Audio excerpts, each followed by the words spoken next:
Okay, I'd like to call the meeting to order, so if you can rise for the Pledge of Allegiance. I pledge allegiance to the flag of the United States of America, to the republic for which it stands, one nation, under God, indivisible, with liberty and justice for all.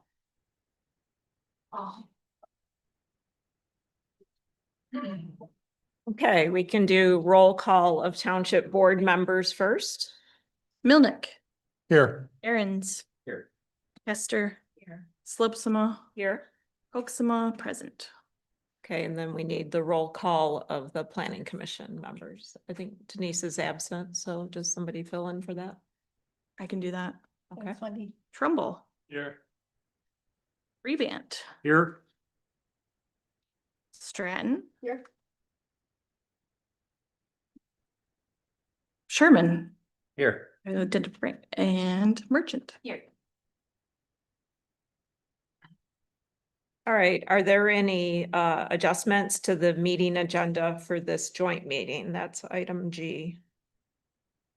Any adjustments? All right, then we need a motion to approve the agenda as is. I'll make a motion to approve the agenda as is for the joint PC board meeting. All right, and a second? I'll second that. All right, so motion made by Kester, seconded by Hoaxama. All those in favor? Aye. Aye. Those opposed? None opposed. All right, so declaration of conflict of interest. Does anybody present have a conflict of interest with the content of the joint meeting topics for discussion? All right, none noted. All right, so now we have public comment. So anybody that would like to make a public comment can come up to the lectern and state your name and your address, please.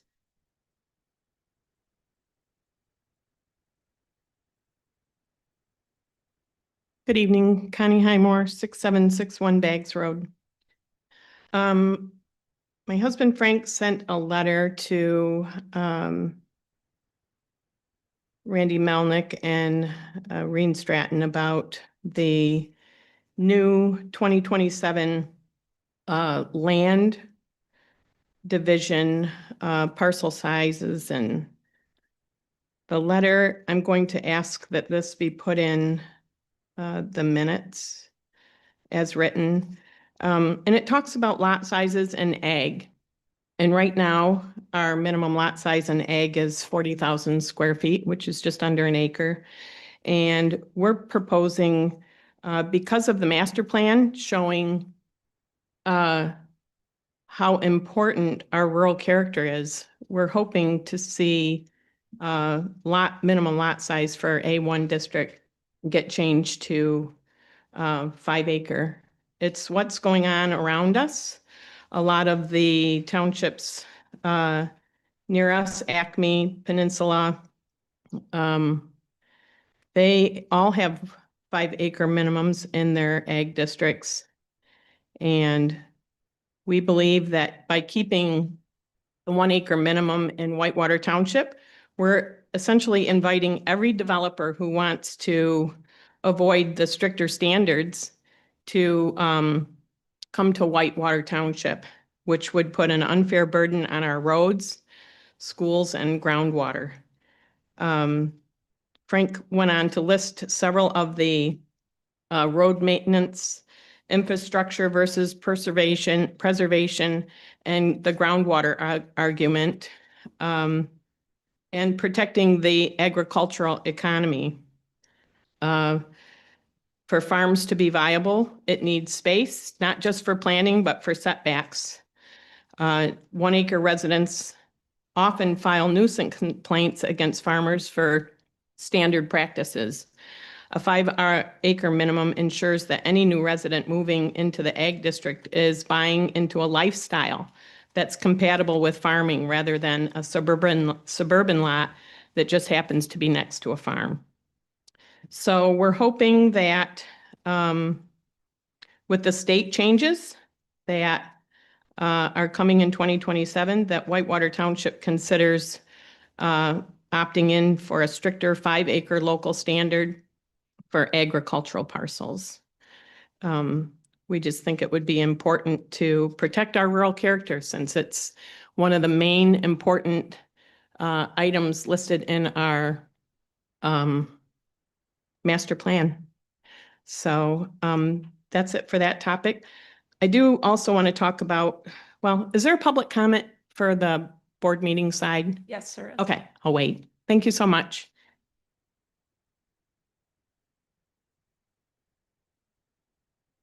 Good evening, Julie Zenas, Skigmog Point Road. Wow, it's a big group tonight.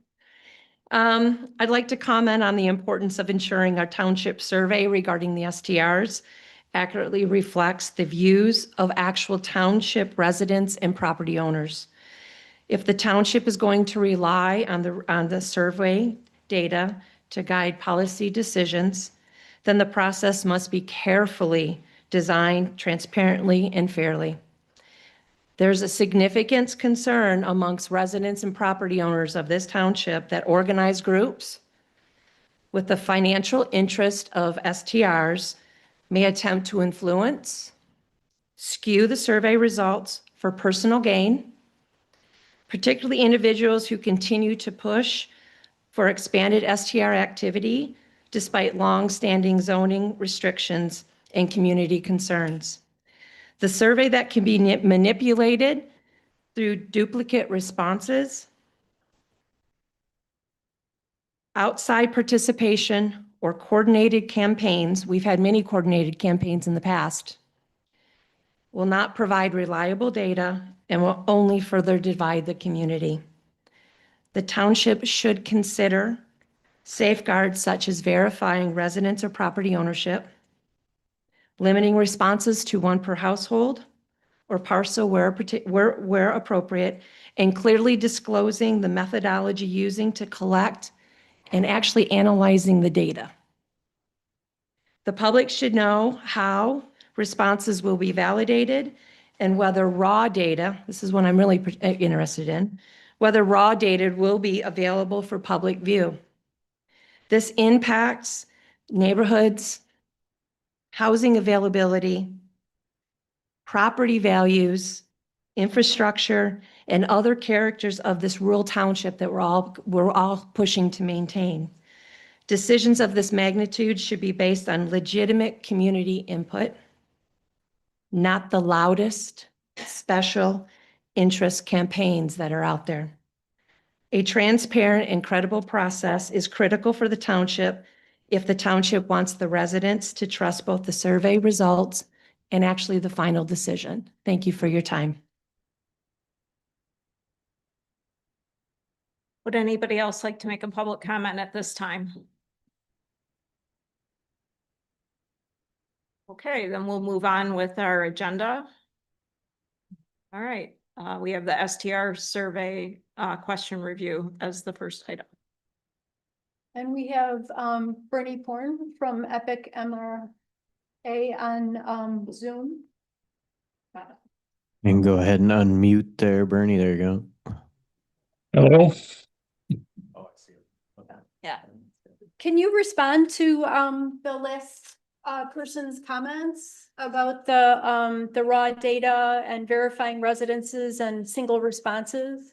And how Well, we avoid influence? Well, as you know, we're doing two surveys. One is a phone survey of 100 sample, and that will be pulled from names and addresses that we have in our database located within Whitewater Township. Now, the survey that will be provided, or that will be online, where we do allow more than one person in a household to respond, we will be able to not only verify that they are in an address within Whitewater Township, but our data expert, Kelly Sullivan, will be able to verify through other means. I think that there are no outside folks, unless they are connected and they claim that they are a part-time resident of the township. So I think that those concerns can certainly be addressed in the way that we will be examining the data and processing it.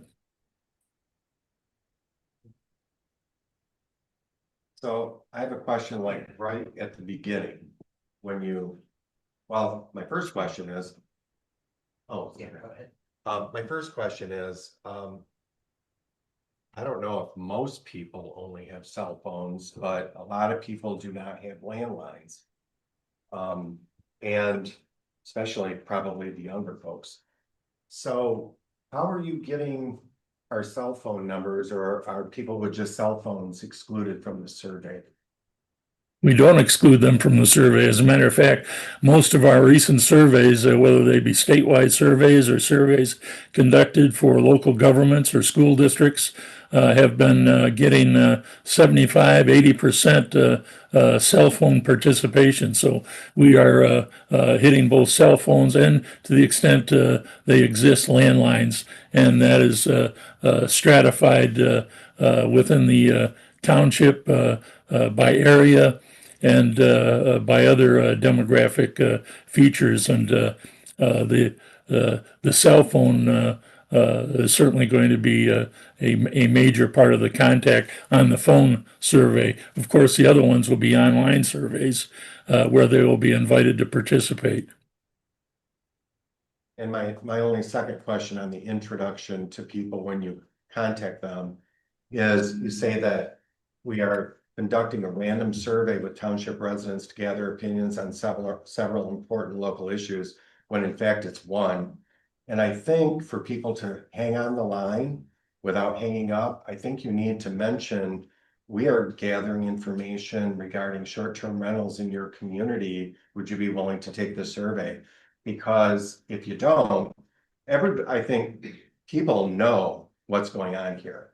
And if you don't mention that, I don't know that you're going to have a lot of participation. You'll get your numbers eventually, but I'm just saying, I think that should be mentioned right up front, because that's what the survey is about. I would certainly not have any problem with wording it about rentals and important local issues, if that would cover it. I disagree, but Just short-term rentals. Okay. that's what it's about. So Bernie, let me ask a couple other questions just for some members here who haven't heard as much as the planning commission has heard. The whole reason for the random phone survey is to get to a random sample of residents here, rather than people self-selecting whether or not they participate in the survey. And that's a model that it sounds like, and you've told us before, works throughout the state of Michigan in statewide ballot issues, gubernatorial elections, things much bigger than Whitewater Township. So I guess just for the benefit of some of the other board members, could you describe that again for us as to why the random sample is so important? Well, we are sampling and then reaching out and connecting with those that are in the random sample, whereas an invitation to participate, you often get people on either the extremes, either very supportive or very opposed, and you're missing all of the people in the middle. And you have a telephone survey because that is likely to be the most accurate measurement, which you can then compare the online survey results to.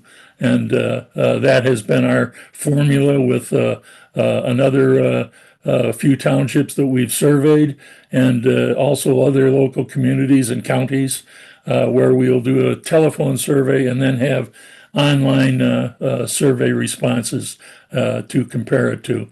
And in terms of accuracy, in 2022, even with all of the national survey companies participating, Epic MRA was the most accurate in terms of our survey results, showing what the results would be for the gubernatorial campaign or the gubernatorial election, as well as the Attorney General, Secretary of State, and 2 out of the 3 ballot questions statewide were to the percentage accurate, and there was one that was a few points off, but that was explainable because of the amount of television advertising that took place after our survey, but before the election. And so that formula has been extremely accurate in our experience and in the services that we have provided. So one follow-up question though, just to be clear, that the data from the two sources of information are going to be separate, right? We'll have results from the phone survey, and then that's one data set, and then another data set is the other surveys that come in from the mail-in, the mail-out survey, right? Correct, absolutely. And we will also, Kelly will be doing to make sure there are no duplicate responses. We have a method of making sure that that does not happen. And he's pretty good at reviewing the data and excluding those that are doing either partial surveys or surveys that are duplicate. And we've done that successfully in other projects. And your experience tells you that 100 samples is enough to have a statistically valid result? That will be sufficient to be able to compare with the online results, and I think that is what your budget had called for.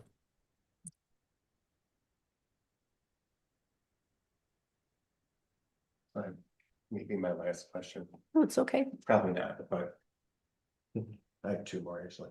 But so I am concerned about one thing, and that is we do, as the public commenter stated, we have certain groups in our township that are, you get people very in favor of it, very opposed to it. And the people in favor of short-term rentals, because they're already here, are very vocal. I'm not saying they're a minority, maybe they're a majority, I don't know. But and sometimes they put signs up saying, go to the meeting, they'll put them on the street corners, and it does concern me a bit when there's not verification of who actually is filling out a mail-in survey or a online survey.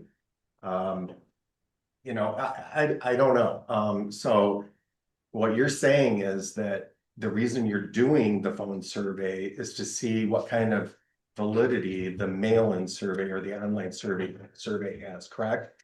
Yes, and in terms of making sure that you're only getting the residents, I believe we're going to be mailing or emailing to people who we have on the database of residents within the township and verifying that and when they respond. And I think that we will include some verification number that they have to include in the online survey so that we know that who is invited has been given a number that they would then include in their response. And so that is one way of verifying that you don't have outside groups trying to influence it in any way by climbing onto the online survey. Okay, thank you. That's the first I've heard that.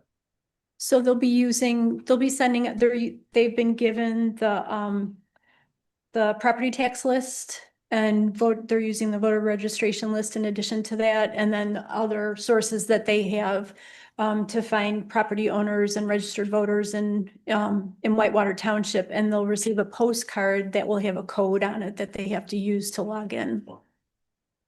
Got it. And if there is not a code on a survey, it does not get counted. Okay. I assume you eliminate the duplicates as well. Absolutely. Bernie, we still have residents who prefer not to use online systems. And a provision or the provision for doing printed surveys, is that in place or being considered? I believe it is. That's what we have done in other townships and communities, where if someone wants to request a paper ballot, we can provide it to them or have it available where the township can provide it. And it will still have a code that will be included where people who want to participate in the survey that way, they can have that opportunity to do so. Our plan is to have them here, available here, and you'd have to bring in your postcard with your code. Okay. And do they drop those surveys off here for handling, or how do they get to Epic? That actually, we haven't discussed yet. I would imagine they could that they could mail it in themselves, or they could leave it with the clerk and have it sent in. Okay. Thank you. Do you? Oh, yeah, go ahead. Thank you. How many postcards and online surveys are you planning on collecting? I have not heard of the count from the database and the other sources as to what that would be, but it will be everyone on all of the lists that we have available where members of the household would be encouraged to participate. So the And so postcards are I going don't know to what every that resident? I don't know what that number is. My partner Kelly would know what it is because he's been reviewing the data. I am not aware of what the total number is. Okay. And then I was wondering, when you get the final responses and results, is there any way that that could be maybe mapped out in, like, literally on a map with just dots, kind of verifying where most of the surveys came from? That would be interesting to just kind of know the data. Well, Or then locations where people are responding from. one of the questions in the survey, which we will have both for the phone survey and the online, ask where their residence is. And Number 50. Generally, not the Yeah. specific address. Yeah, I'm just wondering, would there be a way to graph that out somewhere in a map just for a visual? we have done that in the past, yes. Well, there's a survey question that asks generally where you live, so Yeah. that'll give us that, but it's anonymous as well, so there's no more detail beyond that. So it would just give you the quadrant, right? Yeah, I mean, but you've got the people- quadrants up. With those, they're so broad, people know where they live. We- You know, it's. We will have the breakdown from question 50, as well as whether your residence is in a commercial area, agricultural area, industrial area, residential area on the shoreline or waterway, other residential area, subdivision, or recreational area. So we'll have the combination of those two, plus we will be able to determine, certainly on the telephone survey, to what extent other geographical breakdowns can be provided, whether it be how many precincts are there within the township. If there are multiple precincts, we could do it by that way or any other number of ways to break down the geographical breakout. Are we discussing the wording of questions with him or, okay, I just had one comment about question number 5. It says short-term rentals are generally defined as private owned residents.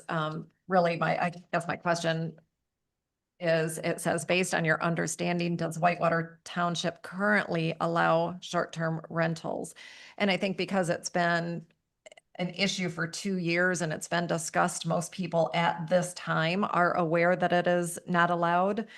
I think a more appropriate way to word that is, or maybe there should be an additional question, is has the public generally believed that they were allowed in the past up until just recent times? What would that change anything about? Because I think there's a lot of people that have been doing this for a very long time in good faith. You know, they were told that it was allowed, specifically told by the board that it was allowed. And I just think it's kind of appropriate to maybe recognize that. And also, I didn't see anything in here about grandfathering. Most townships that I've read ordinances on, they have some provision for grandfathering. It's actually not allowed. If it's not a currently allowed use, you can't grandfather in. That's something that we've been learning about in the MSU extension course. All right, and then question number 42, this is my last question. Question number 42, what is the purpose of that question? That was my question too, so.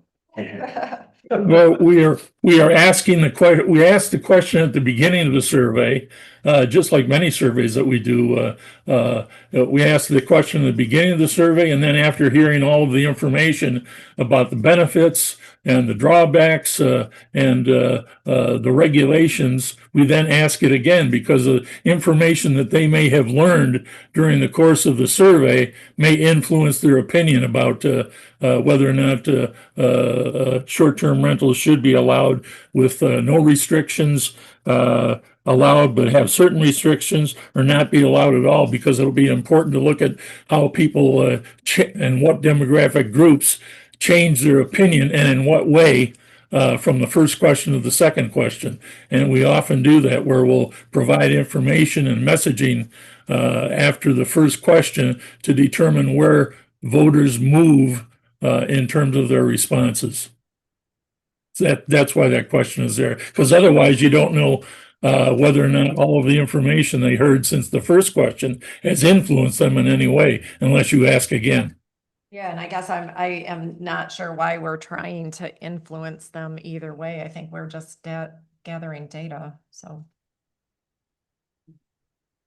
You would be surprised how just going through the process of answering questions, which are several of them from the first question, may influence people's opinions. And if you don't ask that question, you will not know.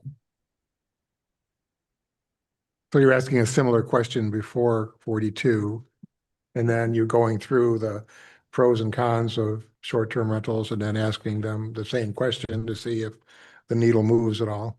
Or Absolutely. which way. And then which way Yeah. it might be positive or negative. We don't know. And the only way we know is to ask it, and to ask those questions initially, and then as a follow-up.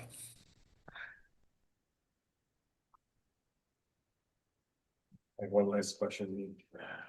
Just one last one. Number 39, you say that Whitewater Township would likely face additional administrative costs if they allow short-term rental. It's not likely, it's a certainty. And we're seeing it in surrounding townships. It would require 1 or 1.5 full-time equivalent people to enforce short-term rentals in our township. And I don't think that rental license fees would ever cover that cost. I think that you need to ask, in my opinion, to the Planning Commission, would you support an additional millage to employ somebody to enforce regulation of short-term rentals? That's how I think it would end up going. So I have some information on that from talking to other supervisors. It is true that a lot of neighboring communities are having to hire zoning enforcement people in addition to the regular zoning administrator to deal with the workload and also the timeliness of response that is required. Because if you don't respond quickly to a complaint, then that tenant is gone and you lose the opportunity to try and correct the issue. So it is important to understand that there is significant additional structural cost. In response to that, some townships have increased the fees, but I believe state law prevents us from, you have to be careful. We're not allowed to make money off of rental licenses. You can't cross that bridge. And so it is, some of the other neighboring communities recently have significantly increased the annual license fees to try and help cover it. But again, it's kind of hard to predict, and they are going forward trying to configure job descriptions and hire people. But they're doing it without a millage. They They're are, using to the- my knowledge, they are not trying to add a millage, but that would be a way to do it as well. Mhm. It is considered a shared cost amongst the taxpayers in general. What level of millage do you think would be involved? At least 0.5 or 0.75. Well, if there is a desire to include that question, there's every reason we could do that if you wished. I guess that raises a concern with me in terms of prescribing the remedy for that in terms of a millage. There may be other ways of funding this. A millage might be one, but there might be some other user fees or something. I guess I agree with your comment about Whitewater Township would face additional administrative costs. That's without question, I think. Instead of the word likely is probably unnecessary because that's, you can pretty much count on that. And then, but the question was aimed at should the cost of administering a short-term rental ordinance be shared by everyone or by those who are engaged in short-term rentals? Not everyone is, and so, Those that report it. right. So there's kind of a philosophical question embedded in that, whether or not it's not a matter of a prescription of how to fund administration of it. And it's more of a question about who bears the burden for enforcement of regulations, because most of the activity would be on short-term rental operators. I understand that, but it's hard to employ somebody with benefits on a user fee. If they're an employee. And, you need that stable income to keep that person employed. So I think that maybe that's why it's a millage, but. It was interesting at the planning commission, we had a resident stand up and say that 39 is a throwaway question, that it's obvious that we should have that. Right. But it's not obvious to everyone, I don't think. So I have a question about question 40, where it says, if short-term rentals are allowed in Whitewater Township, do you think the ability to operate it should be available only to residents who own and occupy the same home, at least part-time? I've heard from at least a handful of community residents. There is a question kind of out there about some people advocate for short-term rentals if the owner's on site. And I'm not sure if you were trying to drill at that or just individual ownership versus corporations, because then you have question 40 that specifically addresses not sole ownership. It says ownership on question 41 for the sole purpose of creating a short-term rental, people that only use the property as a rental versus question 40. And I was just a little confused about what you're really trying to get at on question 40 versus 41, because they both kind of address corporate ownership. And I'm not sure whether these survey questions are going to get at the one question that's been raised several times, is we already allow bed and breakfasts in the township. And we have some people doing kind of a very close version to that by doing short-term rentals, and they're on property. And I'm not sure whether we include that facet of questions and should we? One difference with the bed and breakfast is that's a special use that would come through the planning commission with Right. the individual review of activity versus some other mechanism. So I just know that there's been, I know of at least 2 residents specifically that have spoke to me about that they're involved in that activity. Either allowing a rental within their home or within an additional building on their property.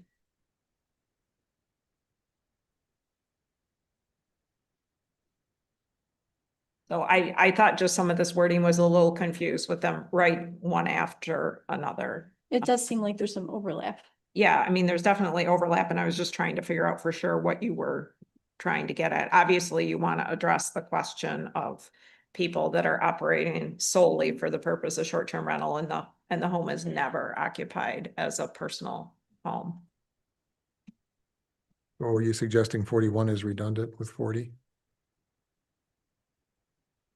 I almost think that including the corporation thing in the first question makes the second question kind of Right. confusing. Ask 41 first. And not all corporations mean that the people are out of town or, Right. there Right, are and people there's- that do it, that own the home and even live there that are just doing it for protection. Right, LLC. Yeah, so Yeah. we'd have to have a way to determine who's. If you were to ask 41 first, because that is talking about concerns, that could influence how people would respond to question 40. And I think you want to get the raw results on question 40 first before you ask to what extent these concerns are very serious, somewhat serious, only minor concerns, or no real concerns at all. Well, if somebody answered the first choice in question 40, they skipped to 42. Is that right? Yes. Only those who say should be an option for any person, corporation, or entity would be asked 41. So we wouldn't bother asking them question 41 because they've already said it's restricted to owner occupied residence. Correct. Does that help with the confusion or no? A little bit. Can I ask Yeah. one question, and maybe it's in here, but is there any kind of a question in here about if the township allows short-term rentals in an R1 district or R2, whatever, should there be a distance between short-term rentals or is there any kind of a question like that it could be zoned that you can't have 2 or 3 right next to each other, basically? Concentration factor. Yeah, I don't remember seeing that question. No, I don't. No. That's No, We have questions 23 through 28 that talk about whether they should be allowed in in each district. But we didn't get into concentration.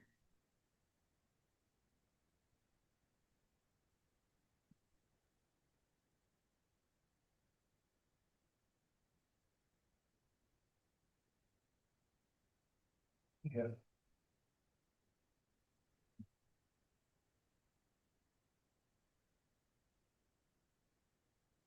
So I don't think we've heard from any of the planning commissioners.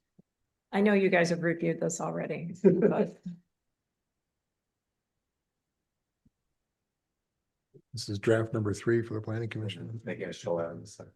I don't know if we changed any. Concern about the corporations versus LLCs, because yes, you're right, that most homeowners that do this would, for liability purposes, make it into an LLC. So I don't know if we are confusing people, because are they gonna think that we're talking about just corporations or that we're throwing those people that they own the home, but they made it an LLC for protection. So do we need to parenthesize that with, Out of town corporation. to let them understand that within excluding private LLCs that are formed, I don't know how you word that, but so that people understand that, because you don't want to confuse that, because they are two very different things.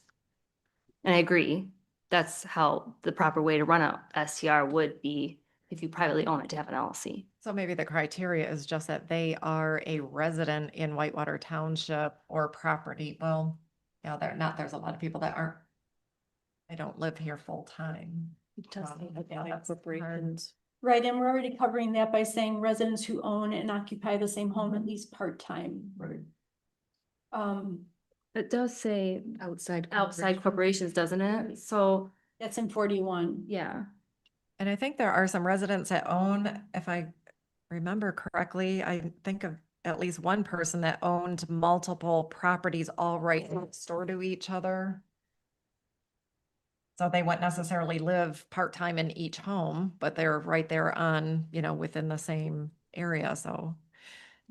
I believe the assessor's rules are if you put your home in the name of an LLC, then you are not eligible for a homestead exemption. I don't know, that probably should be verified, but I mean, from a knowledge standpoint, I believe Dawn told me that. That is in the last few months. Is that correct, as you know? That's correct. So if an LLC owns a home, that cannot be a personal residence, right? It can be a personal residence, you just can't claim the homestead. The PRE exemption. So, if you live there for 6 months or 7, 8. Interesting. Just get a lot of liability insurance. Yeah. Okay, well, we can work on clarification and removing any overlap.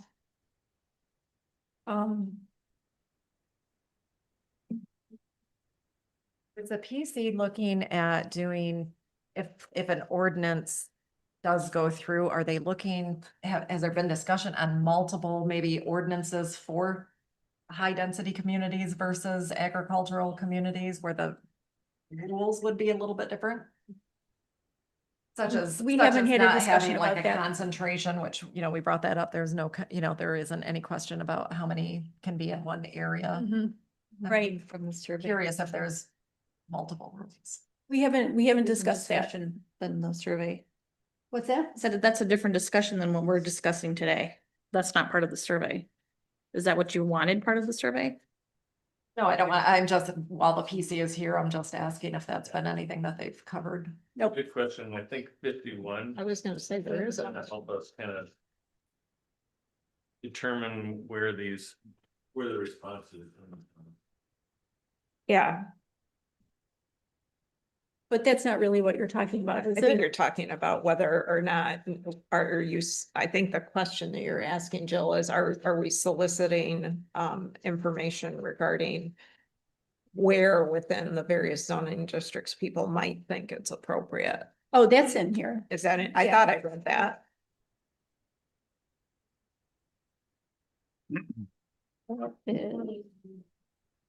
Right, 23 through 28. Do we think people know what district they're in? No, we're assuming that they don't. Okay, So that's, I think a lot of people don't know. right. And that's why we didn't, put in the zoning districts. We just described them and said, the area in which you live is, Oh, okay, so that's kind of connected. So question Mhm. 28 is connected to the other one that just lists them, I think at the very end. Yeah, 51. Yeah. So you're saying that's intentional, 28 is connected to 51, Mhm. or it can be evaluated.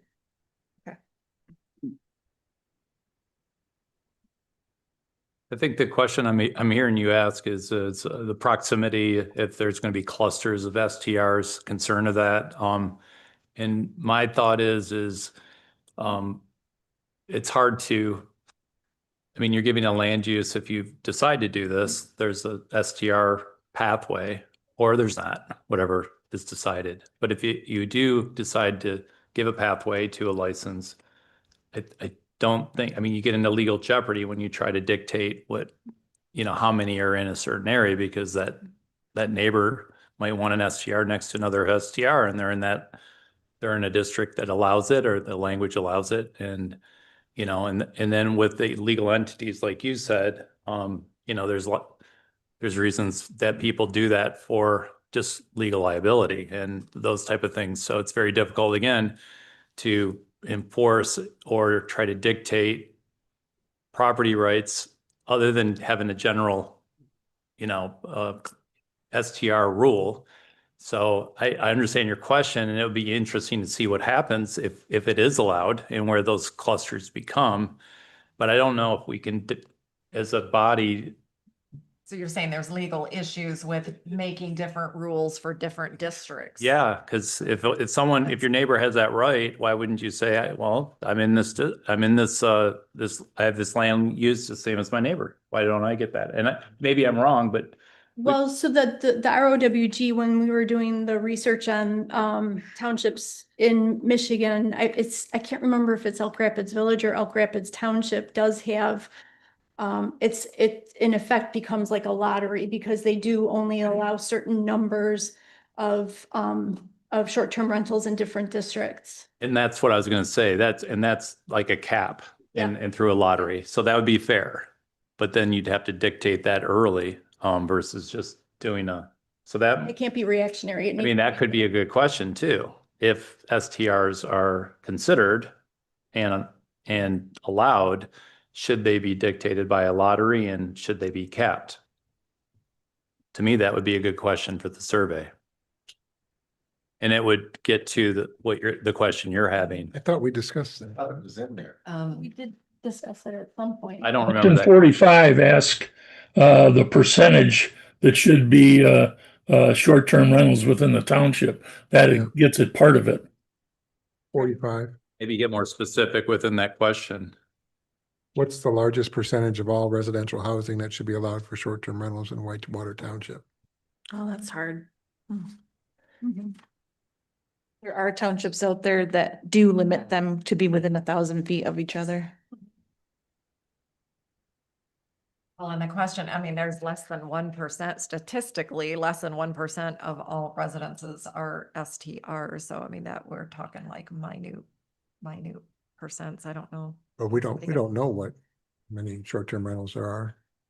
Yeah, we don't, I'm just saying statistically that generally STRs are less than 1% of a population in any township.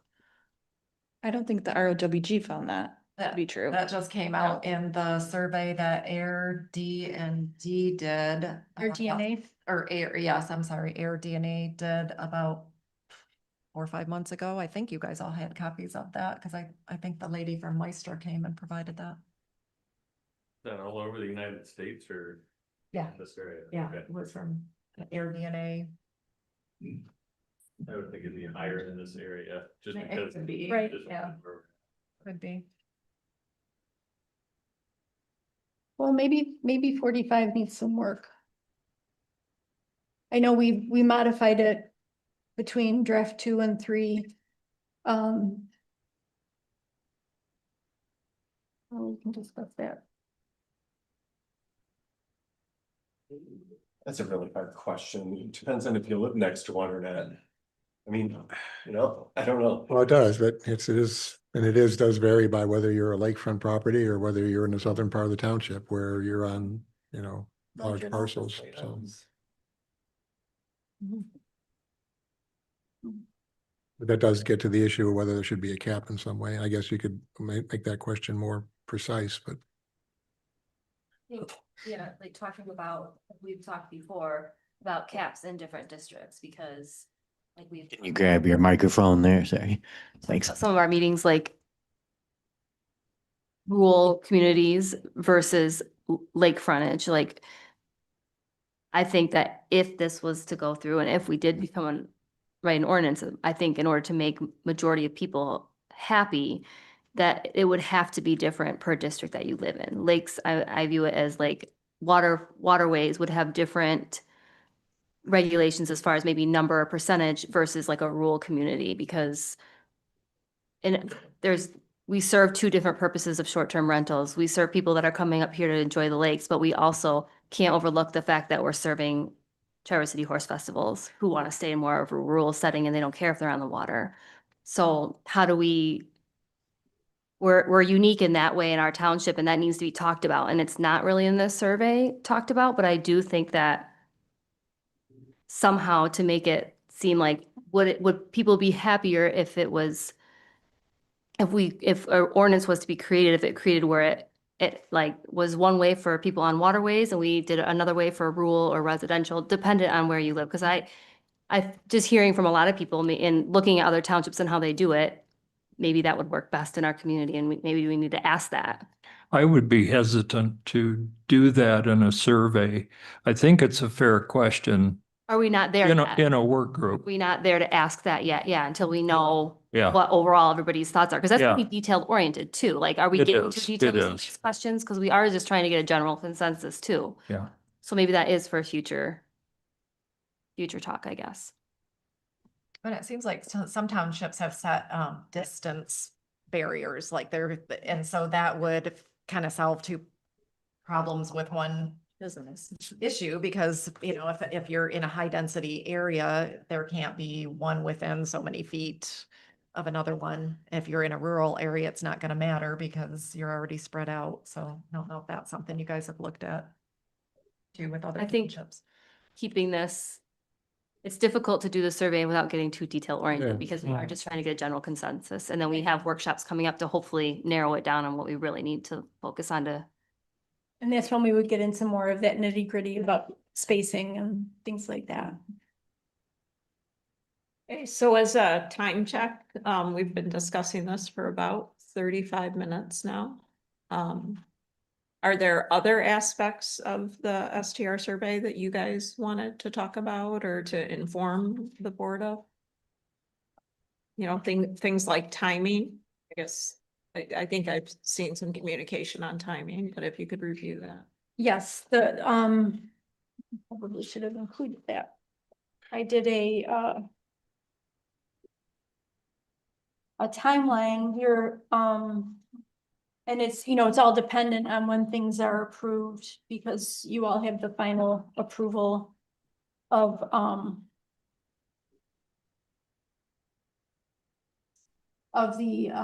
the questions, but the final approval of questions I was hoping would be, I put in here end of May, and then the survey would go live 3.5 weeks after that.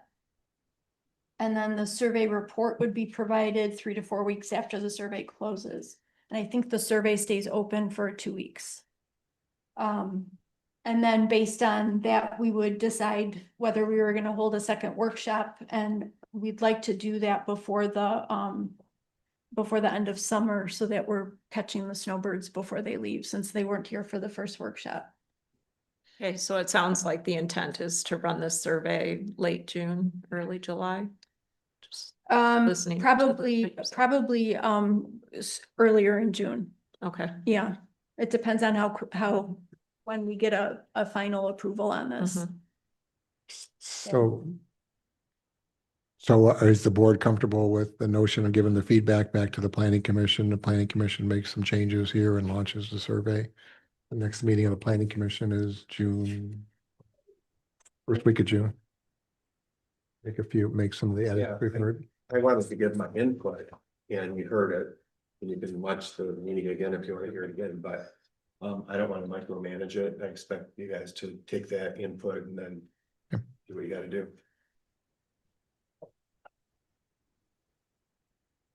I would say I'm comfortable with that too, in general, that I think that the planning commission members have been looking at this closely and, you know, I think we've identified a few items for them to take a look at again. Just because we looked at it with fresh eyes, I haven't looked at it ahead of time, other than prepping for this meeting, so. I just want to point out question 44, and maybe we don't need both 44 and 45, but 44 specifically asks, do you think there should be a limit on the total number of short rentals allowed in the township?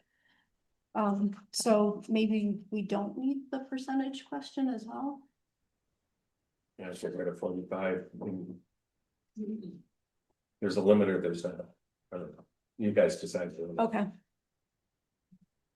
I think it's probably hard for the average resident to know the difference between what 10% and 5% is, and mentally, I mean, it's hard. It makes sense. Right. Or I don't know how many houses there are in the township. 4,400 4,400. approximately. 400 houses? What'd you say? 4,400, about 4,400 parcels or Parcels. no, I think there's residences, actually, 4,400 residences. Our population is 3,000. Population is based on the voter registration. Voter registration is not the population of our, because there's 60% of our township is not homesteaded. So 60% of our population is very transient. And so if you took an account of everyone who's here during the summer, we would be as much as Acme. But that is number, you're counting, there could be multiple residents in one. This is from Dawn. Dawn gave me that information. You only send out around 2,700 tax bills. Mhm. So I think there's only around 2,700 parcels or property owners, but within each property. You have there could be multiple houses, parcels. You know, You have multiple parcels going into one person though, too. yeah, well, that would make it, yeah, less people.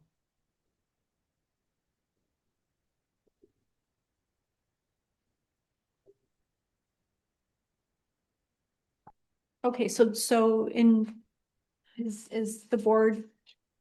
I think Okay you with guys have this? done your due diligence. We should probably trust the survey company that they're doing, you know, what they know works. And so I'm good with how it is.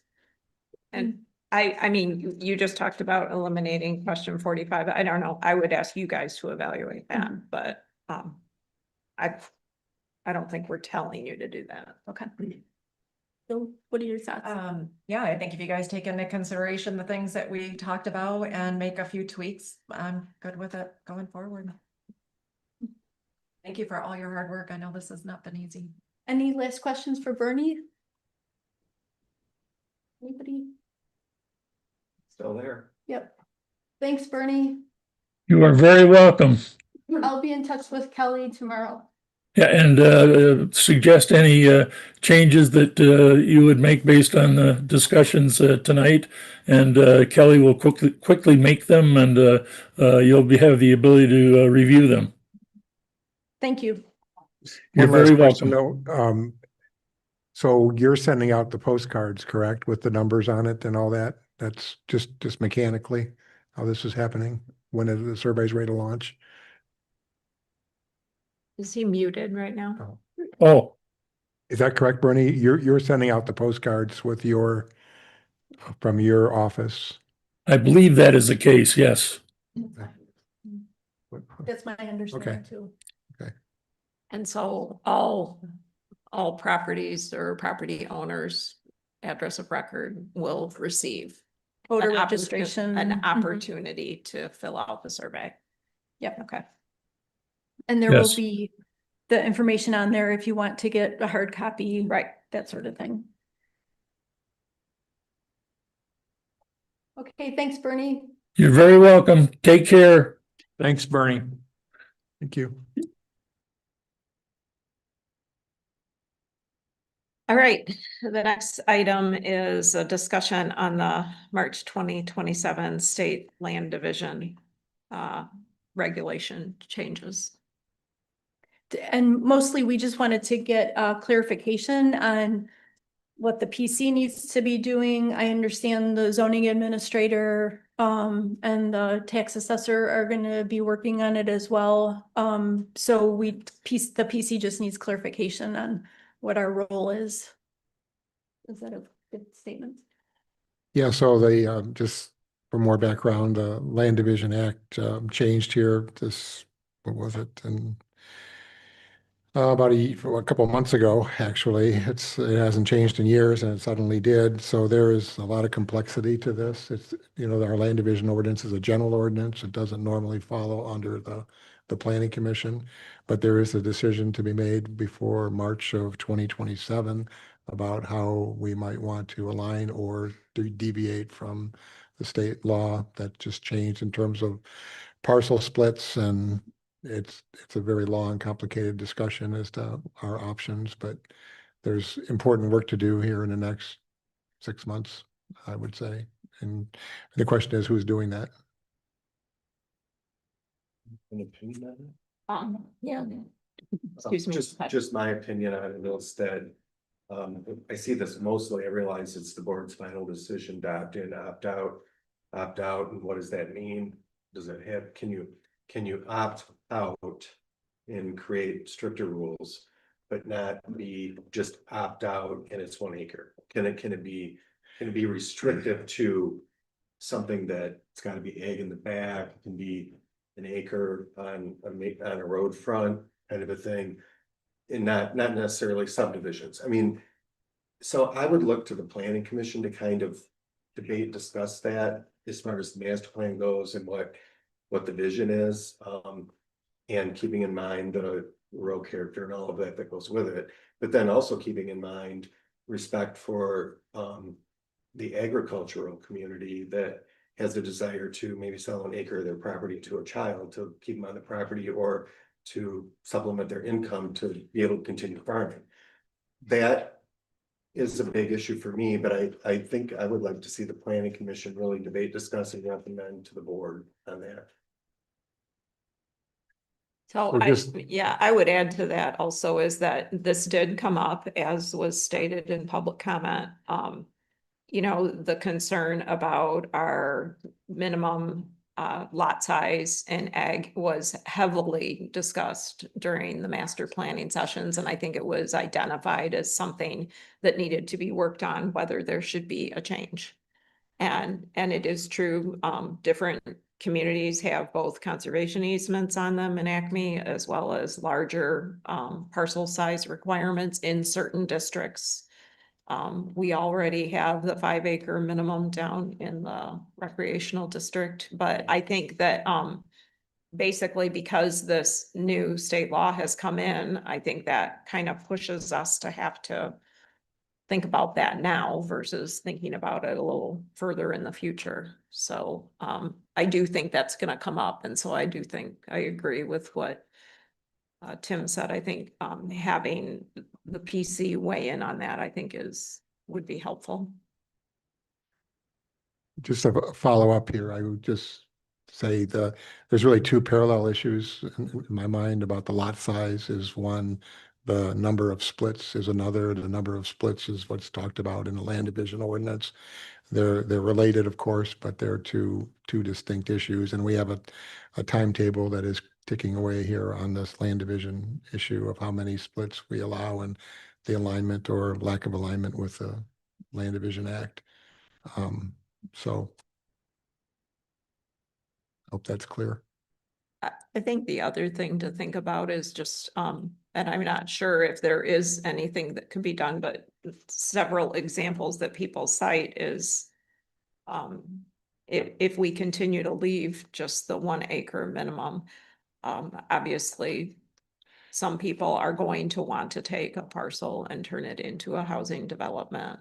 And is there something we want to change as far as dimensional requirements, size of the development, location of the development? We haven't had a housing development in a while. We did have that one application a couple years ago that didn't go through, but certainly as you continue to see the sprawl from Traverse City, it's a question of making sure, are the developers controlling you, or are we putting some reasonable rules in place to control how that happens? Can we hear from Deb in Yeah. terms of what the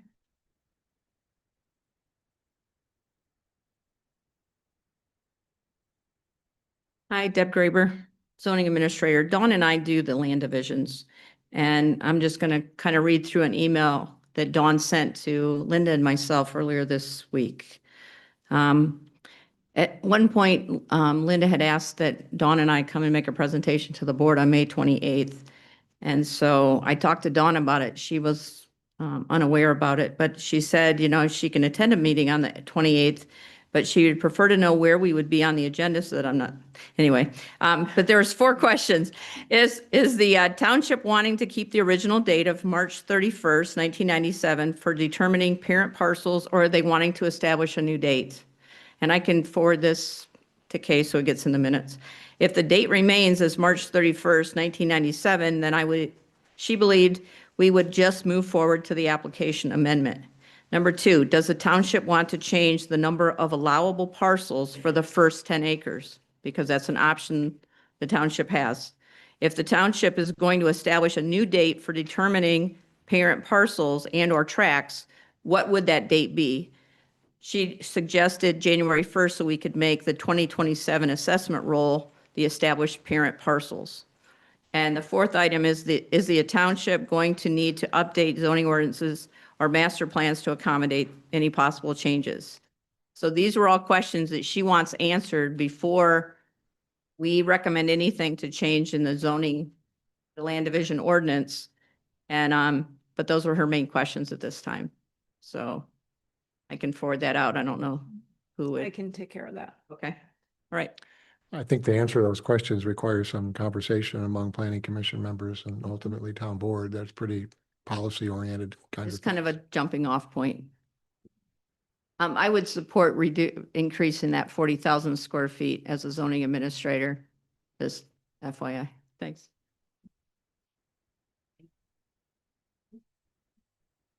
So it seems to me that, and I'm including myself in this, that we all need an education on what the current rules are, how they work.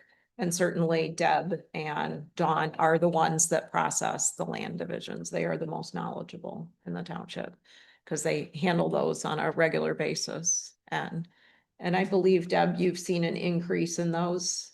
I know you've been with us just 2 years, but I think last year you were seeing more of it. I'm not sure, more. 11 to 15 a year. Okay. So obviously, and we're seeing a lot of land use permits to build structures as well, like lots of that going on, so.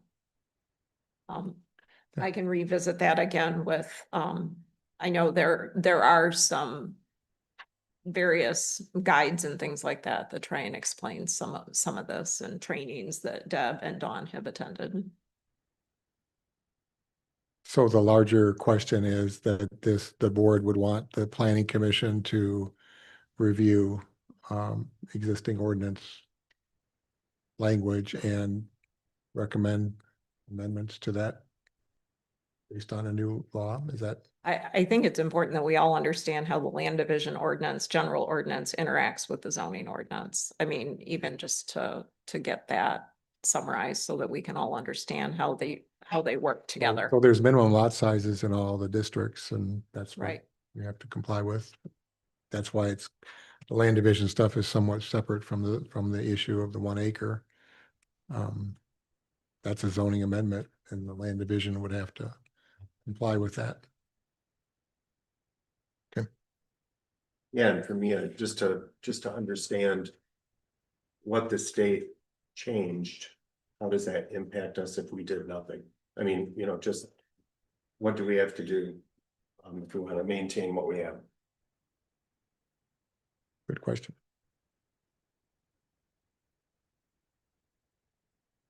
So will Deb still be giving a presentation at your May 28th meeting?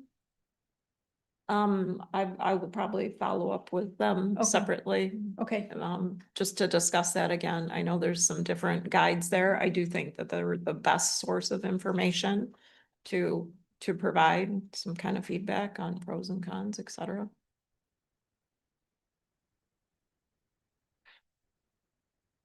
Any other comments from anybody on this?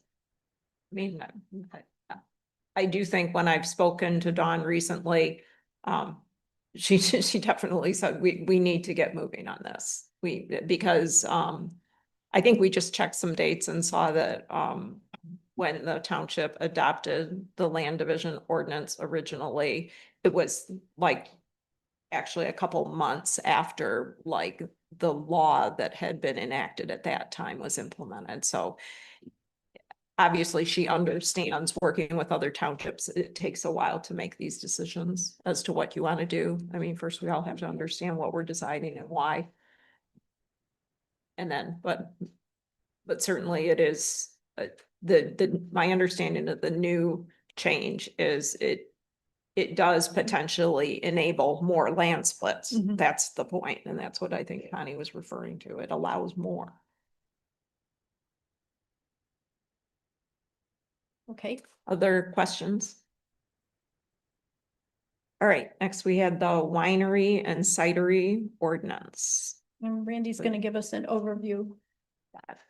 For the past 6 months or so, the planning commission has been developing a winery ordinance that really supports some of the goals in the master plan about promoting agritourism. And then also the planning commission has some new members with some strong agricultural interests, such as Sadie and Scott, who have brought new perspectives to us. Been refining a draft ordinance for 6 months now, I think. And then at the last meeting, it's been turned over to our planning consultant to review the current draft of it. It's really quite complex in terms of allowing for limited commercial activities to occur in a commercial zoning district. Typically, to allow limited commercial activities in an agricultural area. Typically that some of them might be in a commercial zoning district that includes like food services and events and so forth. And so it allows farmers to not only grow crops, but to process them into food and beverages and sell them on site along with events. So the goal, of course, is to allow farmers to add value to the crops so people can enjoy products directly from the farm without effectively creating a bar and a restaurant in an agricultural area. So kind of walking that line is very difficult.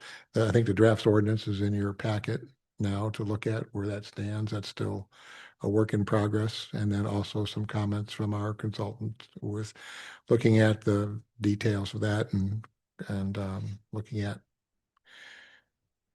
parcel sizes and activities and events, and it's really quite complicated. So I don't know if Sadie or Scott want to add anything to that, but.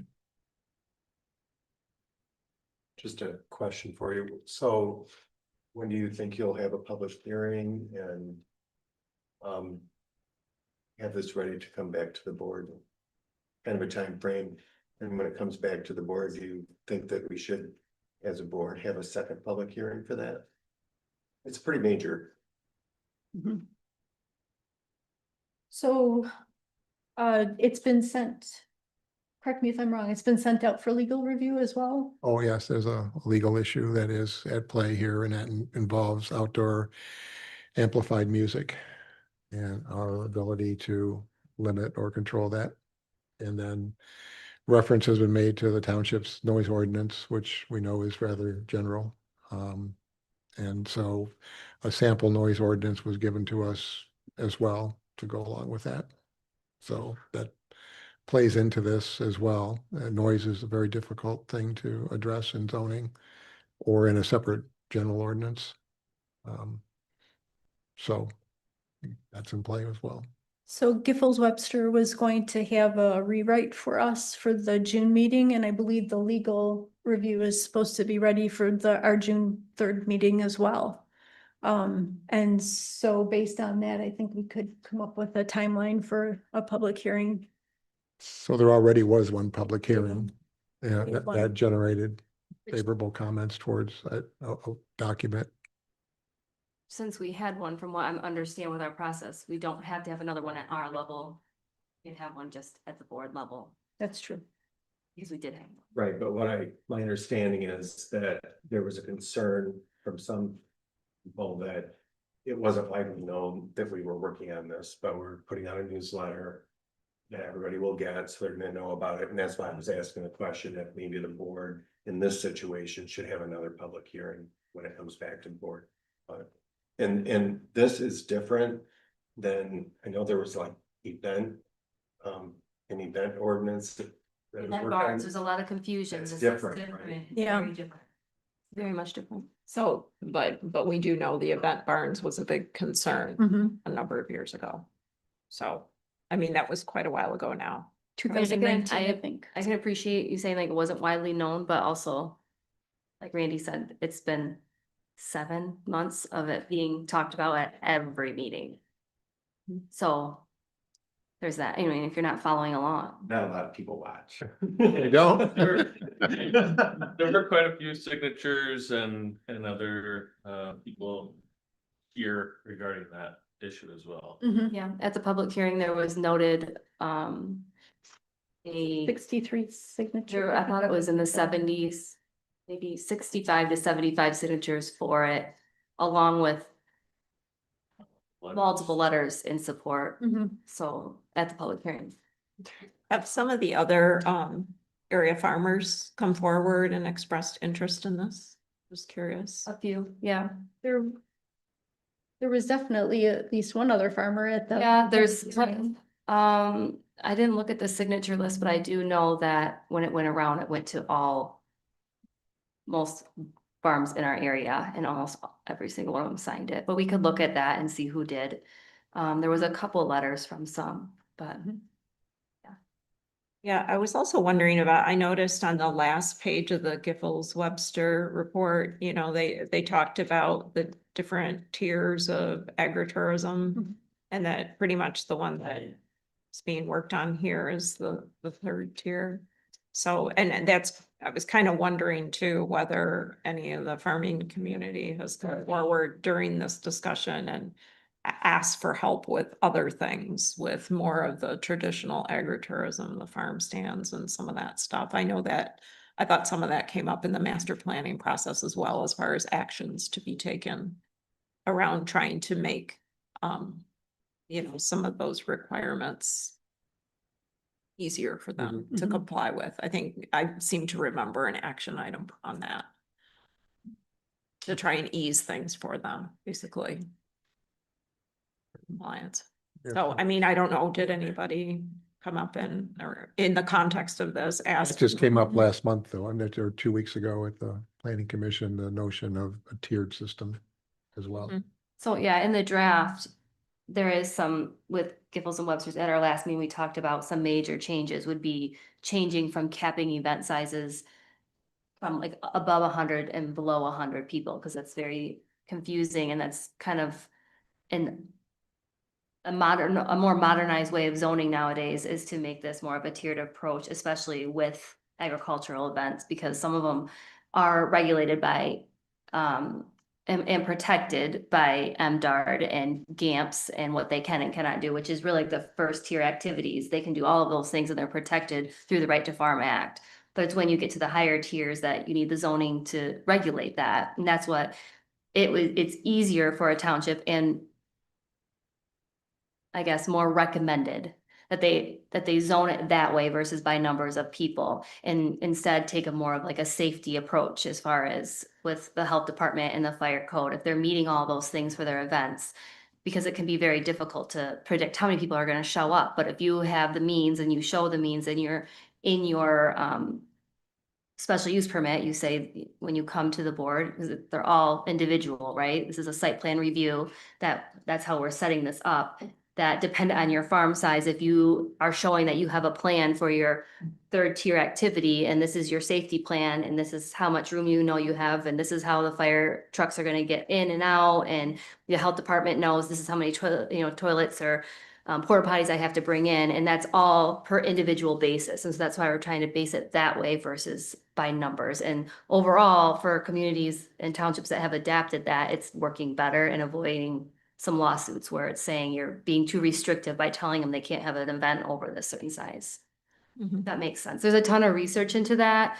But we did suggest that with Gibbles and Webster, and he was very receptive of it, and we gave him a whole bunch of information to look at. So with the draft, I'm assuming when it comes back to us that is going to be changed.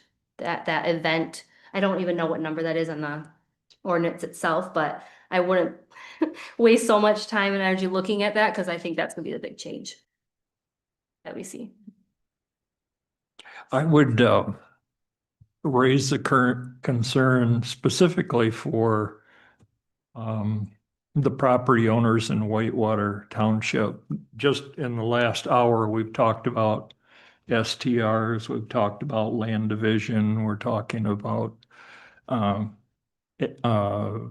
ag farming and facilities serving food and such. There's a lot of change in this township. We talk about having workshops, but the workshops tend to be focused on a particular deliverable.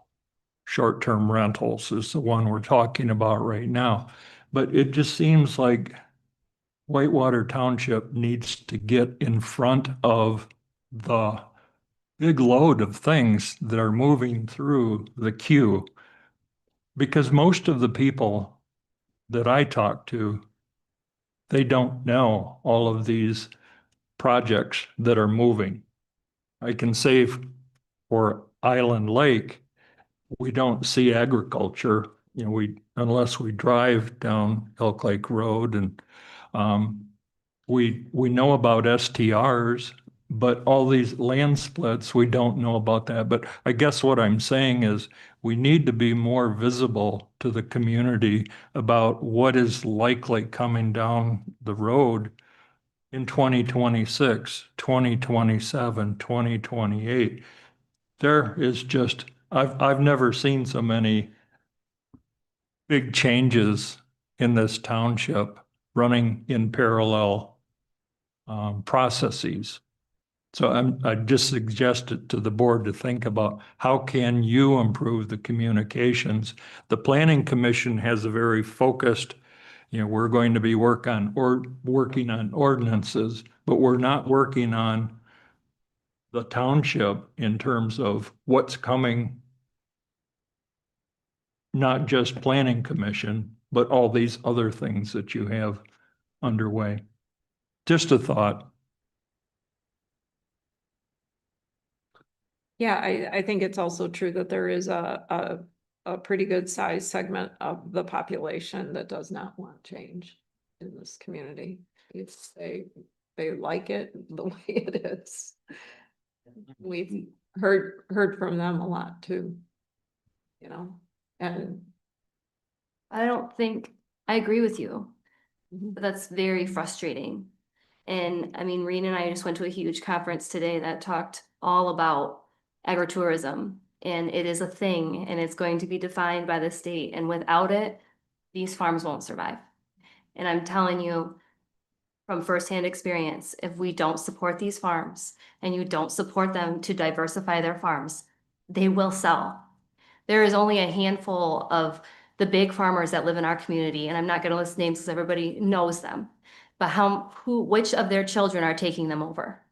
There's only 2, and I'm one of them. There's nobody to hand these farms down, and nobody can come in and buy those farmers out and continue to farm the way they're farming right now. It won't happen. Those farms on Elk Lake Road, those farms on the back roads of Monroe, they will sell if we don't do something. And in our master plan supports to support our farmers and to keep the rural character. Everybody wants this rural character, but something's got to give. And if that starts here with us supporting it, and things might change a little bit, but what would you rather have? A farm that invites the public in and is showing what agriculture is about and trying to keep that alive, or a farm that says, I'm sorry, I have to sell this 80 acres and you're going to have how many homes in there? Because that's what's going to happen. It's impossible to keep going how we're going, and younger generations just can't do it. And younger generations that are trying to take over these farms are trying to be innovative and have great ideas and there's a million different avenues with agritourism, a million. And if we have to come to the board every single time, I mean, the wineries and tasting room is a big thing, but we're behind the times on that as well. We are way behind the times on allowing these farms to diversify in that way. But if we're saying that every time a farm wants to do something, it's going to take over a 2-year period to get approved to do it, who financially can sit there and hang on to do it that long? I mean, I agree. A lot of people don't want the change, but the views and how it is running now, it's not going to stay. It's just not. Within this topic, I would just say my experience with the interaction with our hearings and the comments and the public and within our discussions, I think it's been very constructive. I think it's been overwhelmingly constructive with the feedback. A lot of people that know a lot about farms and the language has been changed and refined, and the consultants really helped. I will say, since moving here 3 years ago, one of the first things I saw was one of the workshops that looked at a lot of general concepts for the master plan. I think it was for agritourism was number one, that the most supported topic that I saw on there. I think it was overwhelmingly supported.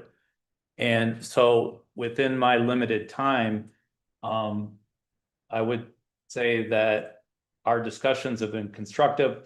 We have gotten into language, very detailed language, and there is still may be some language to be refined, but I would also say that for me, in my experiences within a special use process, you have to rely on that. And there was concern, Randy had concern because a lot of the special use projects that come through here are just kind of rubber stamped. And that's a big concern of mine, because special use process and permits are special. They have to be, you can't necessarily define them in the language. And I think that's why we're a little behind the curve, because we have these discussions and they're very good points that everybody has, but it's not used by right. It's a guideline, and then it's controlled by special use, which means use the guidelines as an applicant and then show us your best efforts to mitigate all of our concerns, because we can subjectively say no. We have that right. And if we're not comfortable saying no, that's a problem above and beyond the language, because then people will just use the language to create these bad designs. So there's got to be a balance between the language, which I think is very close, and I think we should be getting close to proving it to get more ahead of the curve, not ahead of the curve, catch up, if that's what we do. But then really have to rely on special use. I think it's important for you all to know that was one of the discussions I had, and I'm like, if you can't really have a process that's structured and has a very high level of, you have to hit a very high threshold in order to get approval, then talking about the language doesn't matter at all to me. So we have to, I don't know that, I've never been in a special use applicant process, but we have to be able to say no. And we have to be able to effectively use all the levers, including an early review and good the applicant has to be respected, and they put forth good faith effort. We have to have a good dialogue, but it has to move through a process to get the ultimate best design. And that's how this works. It doesn't work just with language. So that's my opinion on it. I think it's important for you all to hear that. But I think agriculture and agritourism is very much supported. I think this is in line with all the points she makes. She's very passionate about this, and I appreciate that. But at the same time, I'm very passionate about a process within the special use process, and that's got to be done right. Mhm. That's a great point. And we talked about the planning commission. Just in terms of the experience here, I don't know that, I can't recall any special uses that didn't get approved in one night. That's amazing to me. Or with complete drawings. We've set restrictions, or like with, what is it called? Conditions. Conditions. So as well, we talked about that too, like they might meet the criteria, but there's certain conditions where it's like, well, that's not gonna work. You know, it worked for the other person, but that's not gonna work for your situation. So yes, you can do this, but these are your conditions, and it's gonna be individual, because that's what it is. It's an individual plan. Or if you don't change this, we're not approving it. It's not gonna happen, yeah. Right. And if you do this and then you're breaking the rules and you're causing a nuisance, then you're gonna lose we're gonna take away your permit until you change your way. I mean, that's why it's written, right? So a lot of the times I feel like people are so worried about the nuisance that it's gonna cause, but if it's a problem, there's avenues to take to correct that. And we're giving the authority of giving this special use permit. You can take that special use permit away if they're not following the rules. And it allows us to look at each case within its own context, instead of trying to codify everything and try to plan for every possible, way that somebody might work around what we've written to the. So I'm used to, I'm sorry, I'm just saying, I'm used to seeing written special use conditions out that are very specific. That's an agreement that the applicant and the planning and the township signs. It says, we approve this special use with these conditions and these parameters, and they're detailed, and they describe parameters that have been decided upon to mitigate any impacts on adjacent property owners. That's not been done here. That's how it should be done. I would Sure, think you right. would want to do that, because there's a person that's gonna invest in many cases, a lot of money. And I would think they would want almost a clear contract saying, we agree to give you the use, and this is what I have to do. And no farm wants bad neighbors. I mean, we all majority of people in agriculture, I would say, care about their community. They care about, that's why they're here, right? Like, why would you want to make that into a horrible situation? You're only hurting your business, first of all. And it just seems like There's always situations, but for the most part, you're here to get along with your community. You're inviting your community to your farm, not just tourists. This is for locals too. So if you're making a bad reputation for yourself, then you're not making a very good business plan, I feel like, you know? If you're not willing to work with your township and agree to the conditions that are set for you. Approved special use permit includes site plan. It in very detailed site plan. It includes uses on the property specifically, and some are very unique and very, I mean, if you have a temporary tent area, that would be defined, like we've talked about. Yep. There's several layers to it, and it specifically goes, if it's approved, that's it. It's a unique use to that property. And not all sites, some sites don't support special use, and it's a no. It happens all the time. I've never submitted a special use without going in front of a body at least 3 times. I cannot believe that special uses are approved in one city. I So, can't recall one that wasn't.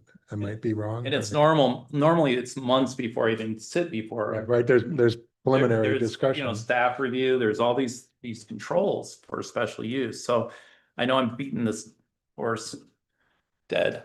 But No, there has to be this balance between the process and structure. Special use is called special for a reason.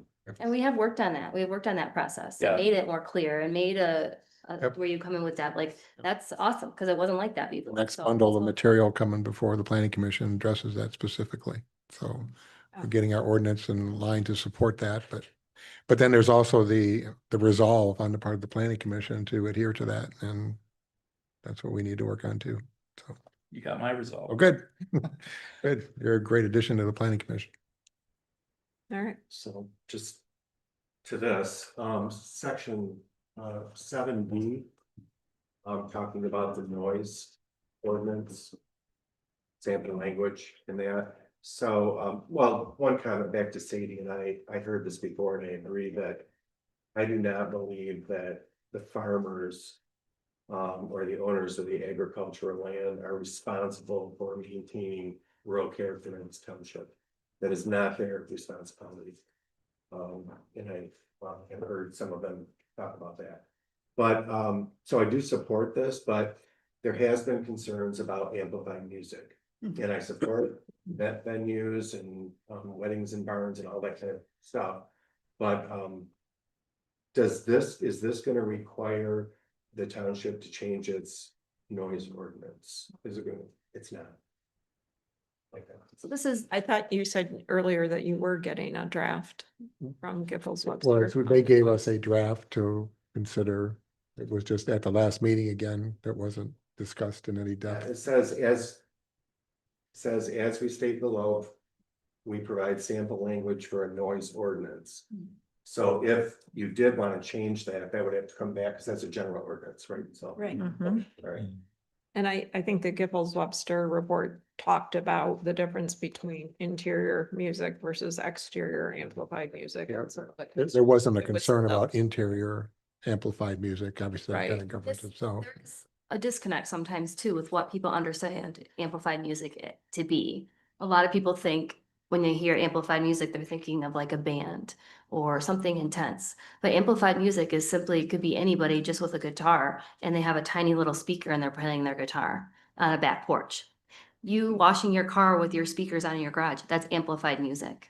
So Right, so, no, and to say like, to say no amplified music is allowed is, to me, and we've talked about, is too restrictive, because if it's by special use permit and the winery goes in on a 300-acre parcel, why can they not have a speaker playing music out on the back porch where people are enjoying their time on the farm, when it's not going to be higher than whatever the decibel level we say, or in our ordinance, it says, what's it say, like a We've got. normal got communicate, 60 decibels. yeah, if it's not louder than that at the property line, then why should we say you can't have amplified music?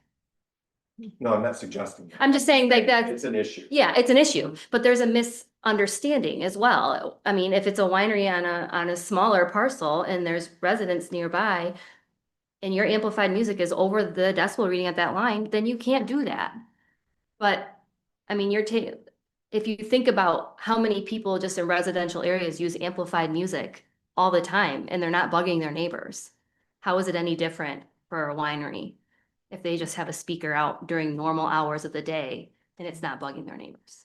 So there's a very big disconnect, and I appreciate that. Like, I wouldn't want a rock band next door to me. You know, you have to kind of think too, like, you need to define it. What is amplified music? And Well, I don't always like the neighbors' music. you might not, yeah, that's right. But if it's over, that's why you have there is an ordinance that states it can't be over the conversational level of property lines. If it is, then you're jeopardizing your special use permit because you're not following the rules. So it's something to be thinking, that's why we said this is per individual case, because some people, like I said, could put a winery in on a huge parcel and they're not gonna bug anybody with anything that they're doing. So.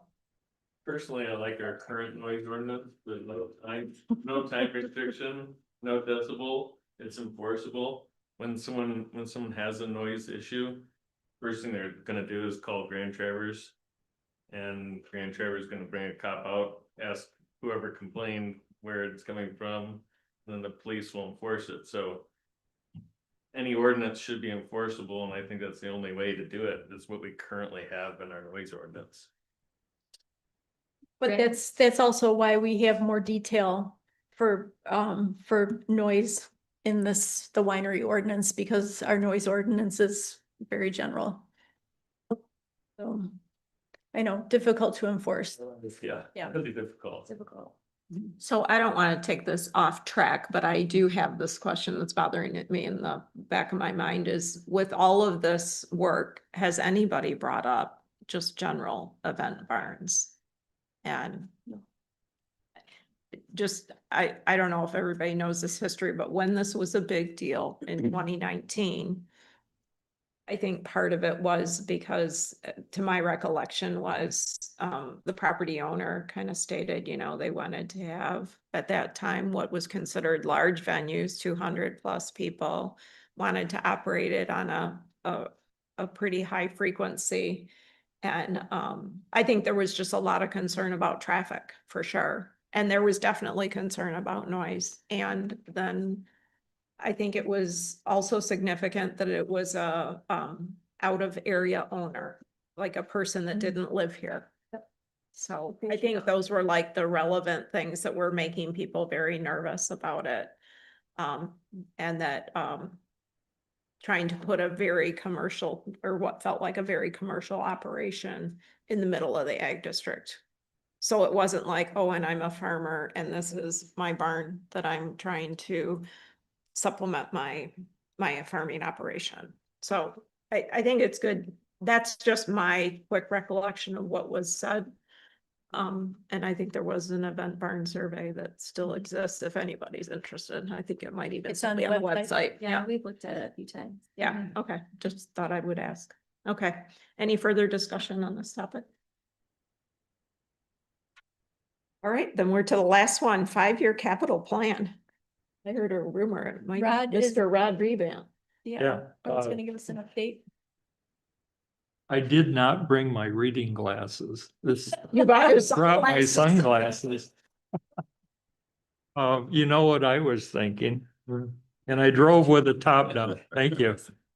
Drove the top down. This is an exciting project to me. I like spreadsheets.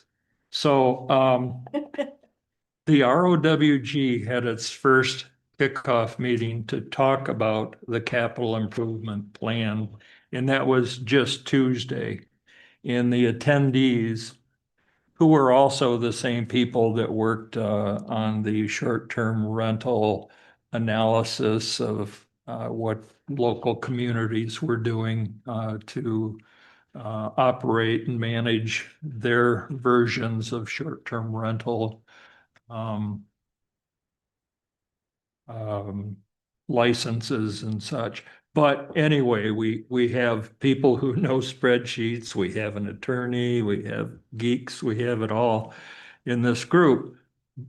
But I think everybody's game to provide the services that you will need to be compliant on managing your capital improvement plan. What we would like to do, though, is to be more hands-on in this project. We can build the processes because they already exist in other townships, other communities. So we'd like to build the database, but we're going to need access to people within the leadership positions that manage the assets that should be part of this database. And if we can get that, it's believed that we can deliver a working system for your budget system for the 26-27 budget. So we're talking about delivering a project for the board or whomever's going to use it, probably the December timeframe.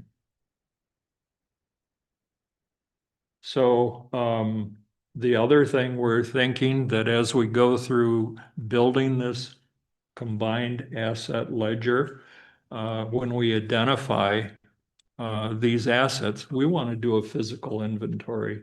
I'm not a person who just will take somebody's word that, yeah, it's back in the barn or, you know, something like that. We need to ensure that that asset exists, that there's truly a value assigned to it, and, you know, sign off. I think that's important to build the credibility into the data. So if, you know, when we get into parks and rec and trails and property and this building, we may also need professional opinions of what the value or the condition of this building could be. I don't know where we get that, but maybe that's something that the board can help us with. When we get into the fire department and, you know, talk about all of the equipment they have and how long a fire pack or whatever lasts and how many you have, we don't know that equipment. So we're going to have to lean on some people who have the understanding of assigning value to that asset in a, you know, a life cycle, if you will. So I think we're good to go if that's what you're looking for. But if all we're going to be asked to do is to create workflows and interfaces and not do the heavy lifting, we can do that too. But I think this is one that if you turn us loose, the community can really help the township staff.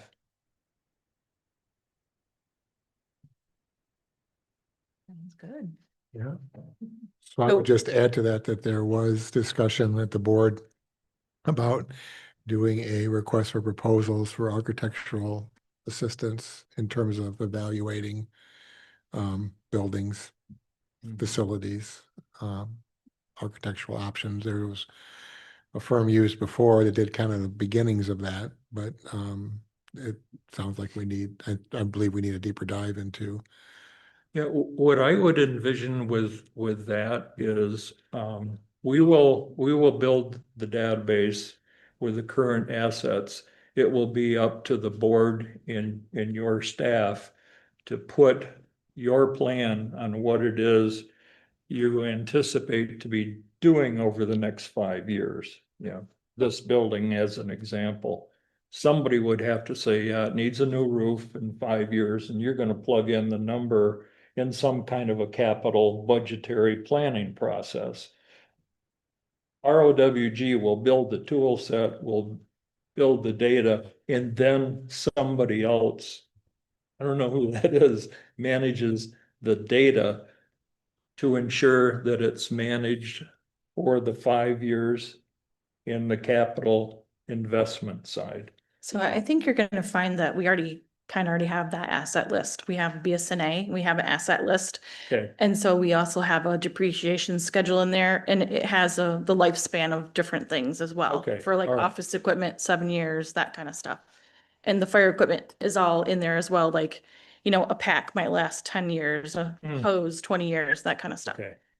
I envisioned the ROWG going further than that, like forward thinking we have all these assets, but what do we need for our 5-year capital plan? So I thought that's more of what you were going to do.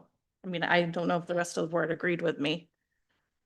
Okay, I haven't heard that. Okay, I mean. why we're here today. Exactly, yeah. Maybe that is doable. Yeah. I was thinking, let's Well, of build. course, we just need to make sure we have what we have and it's Yeah, accurate. Yeah. And But that- tie it into your financial system. Right. Sounds like you have some of that already. And then populating the 5-year plan, if people can help us. Right, and how that can load relates that to the data. master plan. Yeah. Yes, that's the other thing we talked about, going back to the master plan and making sure that the linkage is there. Yes. I think there's also been a few of these past studies. And locating those and just understanding, on a real basic level, what was studied, possibly why it was studied, try and figure out why it was studied and what was the result of the study. And putting those together kind of in a picture as to the various things. I think the most recent one was maybe 4 or 5 years ago. I think there was this area right here around the town hall was kind of studied for certain concerns about infrastructure, if I remember correctly. Well, they looked at this building and they were looking at possible expansion of this building as one scenario. They looked at the, reconfiguring a parking lot and all kinds of stuff. I think there was concern about amount of office space to do the work and retain the records. There were things like that were in there. So is that the goal, or is there a new building? Is the Yeah. town hall and the fire Well- station one building? It appears that for each asset, and as you plan improvements, there would be a summary sheet. Somebody sponsoring that project would fill out the sheet, explain what it is, the cost and such, and it would go through the approval process, based on, I'm assuming a dollar limit. So that would be part of the history of that asset going forward. So we could make sure that that is within the records. And I think that kind of gets at what you're saying, Linda, that some things I think perhaps. there's been a number of studies, but not follow-on activity, and the question's always why. Yeah. And documentation as to why. Mhm. I think also just when we approve capital improvements. And I think I've thought this for a long time, but it's hard to kind of change the old ways. I mean, sometimes we have to invest capital on a reactionary basis when we really have a choice. Something broke. But other times I think it's really important that we actually try and develop like a standard business case sheet be filled out to really understand how much am I spending and what is my very specific discrete benefits I'm going to achieve as a result. And is there any payback or is there not a payback? Not everything has a payback. There are tools that are out there that we can include, it may be driven by the code or by safety or whatever. And you can check those boxes. And as I see it, every project that is asking for capital dollars, it needs to stand against all other projects. Correct. And that's where I think you're heading. And sometimes there are decision matrices that actually align different categories of benefits. And how does this, and a way to measure that particular benefit to the township, to try and, because that's the way you're supposed to prioritize projects. But honestly, I mean, I think the people around this table have been around here long enough to know that that's not the way things have been done. There hasn't been really any significant discipline in the process, other than definitely reacting to broken stuff or stuff that doesn't need help. We had spoken quite a while ago about possibly integrating the PrAC members and the 5-year recreation plan, which was, already addresses a lot of the issues for the Parks and Recreation. We mentioned possibly them working with whoever was gonna do this project as well too. That might be good if some of those members might be interested in serving on that, just because if you're gonna do an inventory, some of the assets are the land and the property. And by the way, I would always start with the assessor first if you want to know how much something's worth. It's her job. She always has a starting point for you. We did discuss contacting Parks and Rec. Yes. Yeah, they Yeah. have a lot of the data already that you're, looking for, and surveys and different things that they've put together for where the public wanted public or property improvements and different things. So that would be a portion of it that might be helpful. Yeah, and I think just if you guys want to go touch and feel the assets, that would be the group that would be able to orient you to Okay. that. Well, They if might I, not want to serve on the committee, but they're a Right. resource that knows it. that's good to hear. If you could provide the names of the people that would be your normal contacts for that data, the asset data, that'd be very helpful. You want to do that, Jill, or do you want me to do that? Okay. So the draft rec plan would have a lot of that listed in there from their work. On the, so, I mean, Yeah, That's there's on the really website. good descriptions of where everything is and Okay. how big it is and all that. And then certainly the county property records. That's actually a really good thing to do, by the way. You can go into the county property records and just put in Whitewater Township and just prints it right out for you, a list of the township property. Yeah, It's more than you think. I think I'll finally learn GIS. I'll learn how to do that. They just changed the system, so it's a little clunky now. Yeah. Okay. Well, other comments and questions for Rob?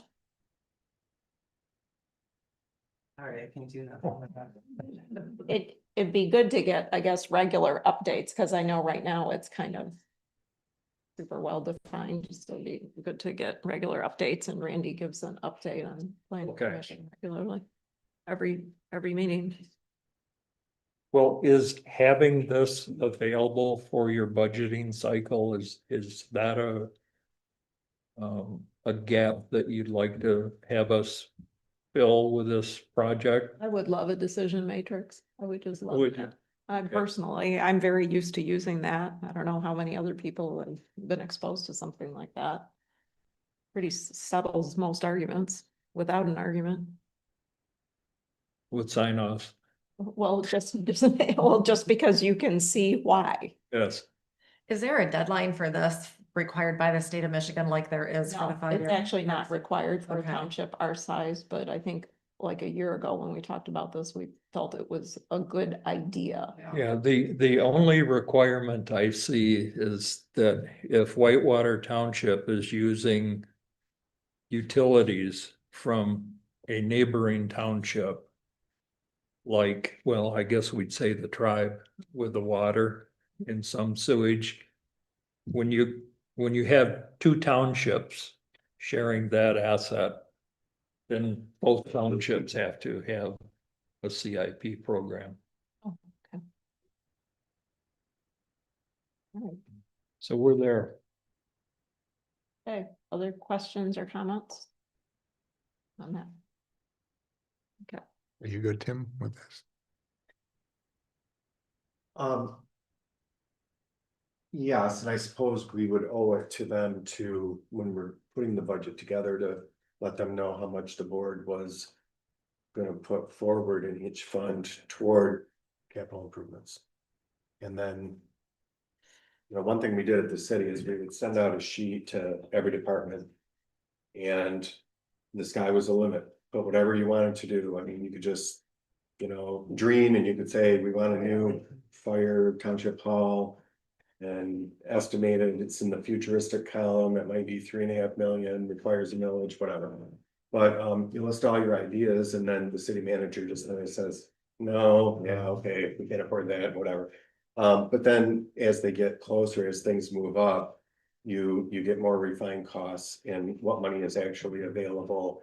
And then sometimes things move from the fifth year to the first year because maybe you got a grant. You know, you qualify for something, so, I just think that you reach out to all board members, you reach out to all of the employees that would maybe know, and just say, what are these things? And you have a separate sheet for each project. And some could be new things, some could be maintenance kind of things, but it's pretty much everything you said, but I think you're on the right track. Yeah, and you're mentioning grants. I do see that having a program like this will allow you to be in buckets to be considered for grants because you show that you can manage those assets or those projects. So that may be something that the township really needs to explore. Let me ask a question about timing, though. Is there a deliverable in terms of the capital improvements plan before the budget process begins? Or how do the two? Well, my recollection of the budget process is you need to have something, well, it's March to April, right? Yeah. So if we give it to you, let's say it's December. January. Yeah, in January, that's probably when you're starting to think about, okay, the next 3 months, 4 months, I need to figure out next year's budget. So that's what I would like to tie to. So end of this calendar year, you'd have some kind of a draft capital improvements plan that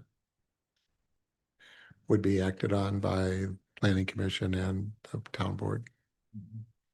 Yeah, and typically but we had a separate department that did this stuff, right? But planning commission approves it first, and then it goes to the township board, city commission, whatever. And then they have the ultimate approval of it, and you just, it's approved with the budget. So this would be on the agenda of the planning commission in December. More than likely, that would be a target date. You don't need a public hearing or anything. No. Okay. I think it's great that you have your ROWG group that will become, educated about what we have. And I think more ideas and input that's based on higher level of knowledge.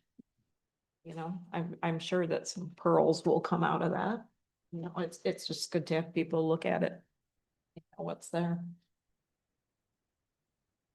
And I suggest, the fire department has a lot of those capital assets and they also have, it good to walk through there. Josh, show you some of the constraints that he's dealing with. Okay.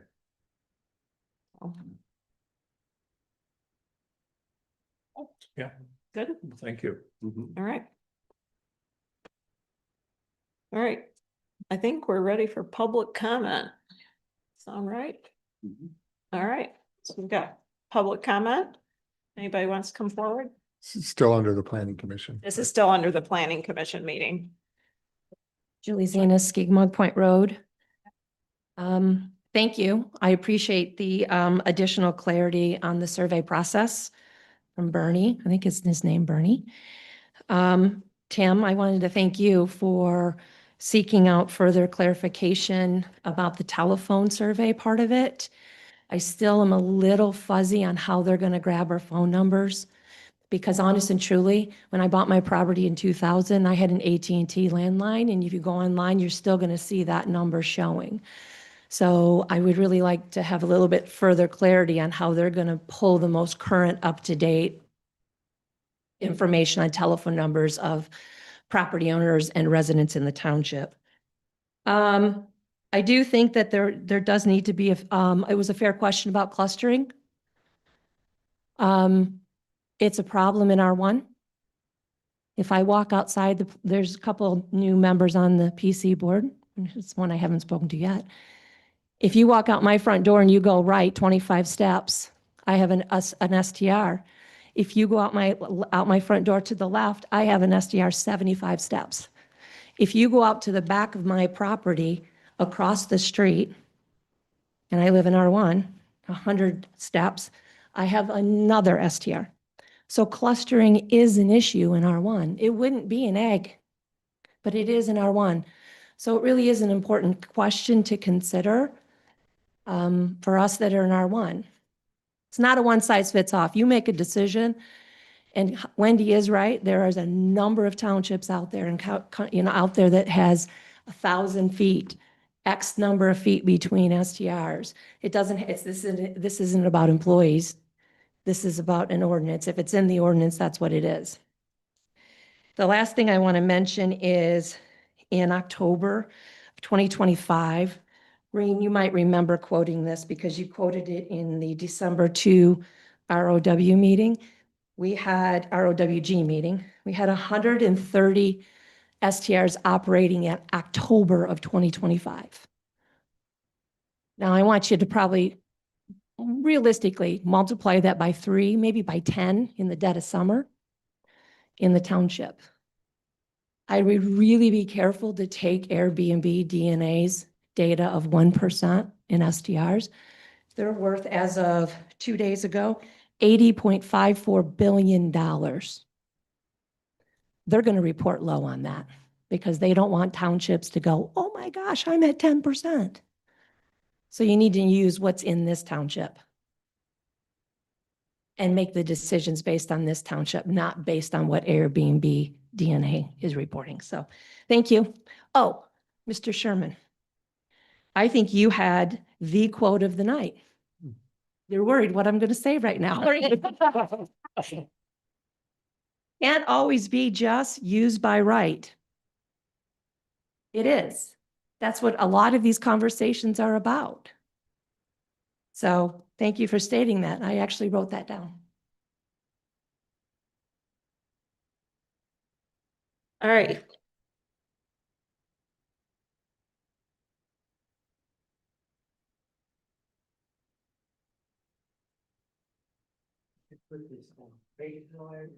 Got it?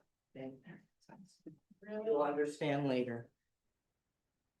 Heidi Valmuth, doesn't matter where I live.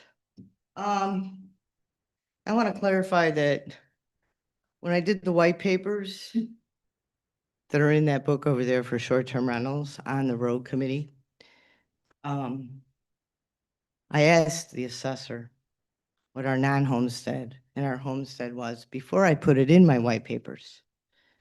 It's 1,348 homesteaded parcels versus 2,238 non-homestead parcels. If you want to prove me wrong, then have the assessor prove me wrong.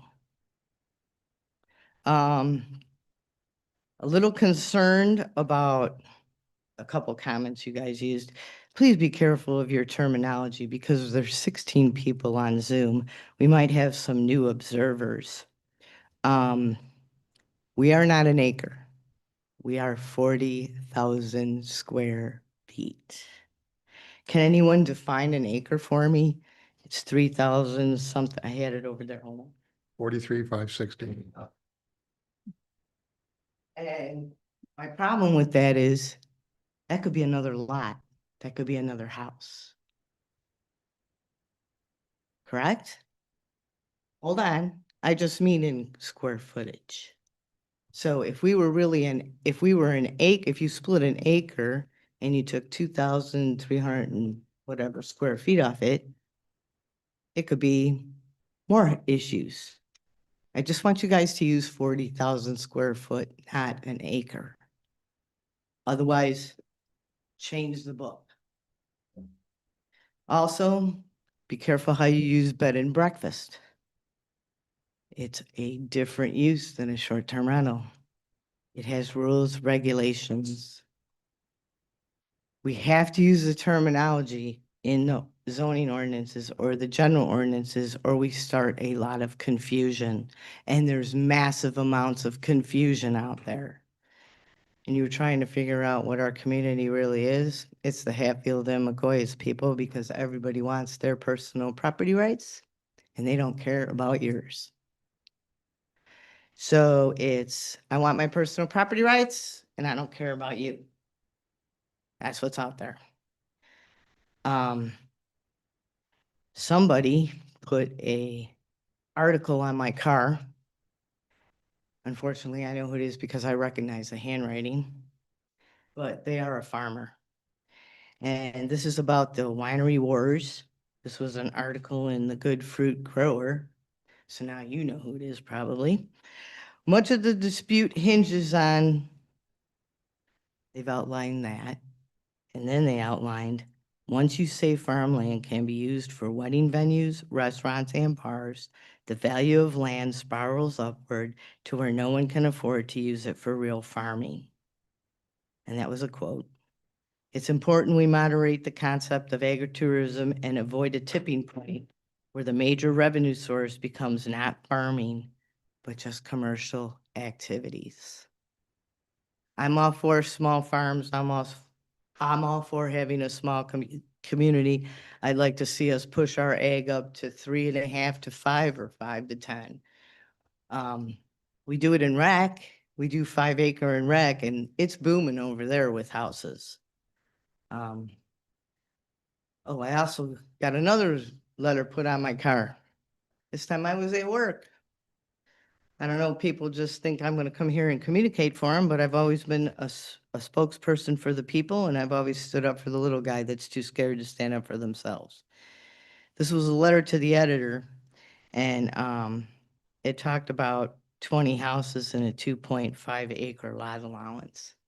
And it was in the Elk Rapids News.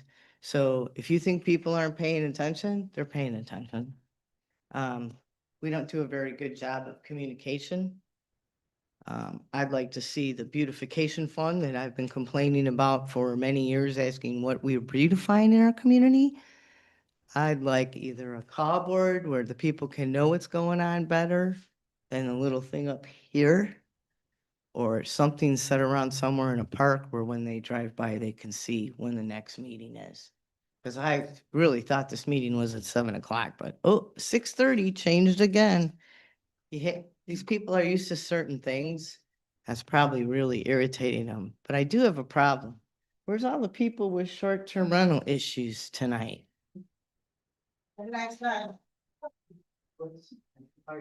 Sorry.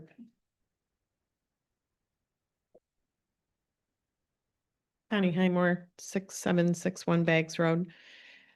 Thanks for the discussion concerning the lot size in Ag District. I know it's on the planner's agenda with, I think, 5 hours time designated to address it. I'm glad to hear that discussions will take place sooner rather than later with the PC. Thank you for making this a high priority. Just to clarify, this is not a personal benefit to me. I have a 9.5 acre farm in ag, a tree farm, that would be allowed 8 to 9 splits right now at 40,000 square feet. If the minimum lot size is changed to 5 acres, I would have no splits available on my parcel. So our focus is solely to protect the rural character of Whitewater Township. So thanks for making it a priority.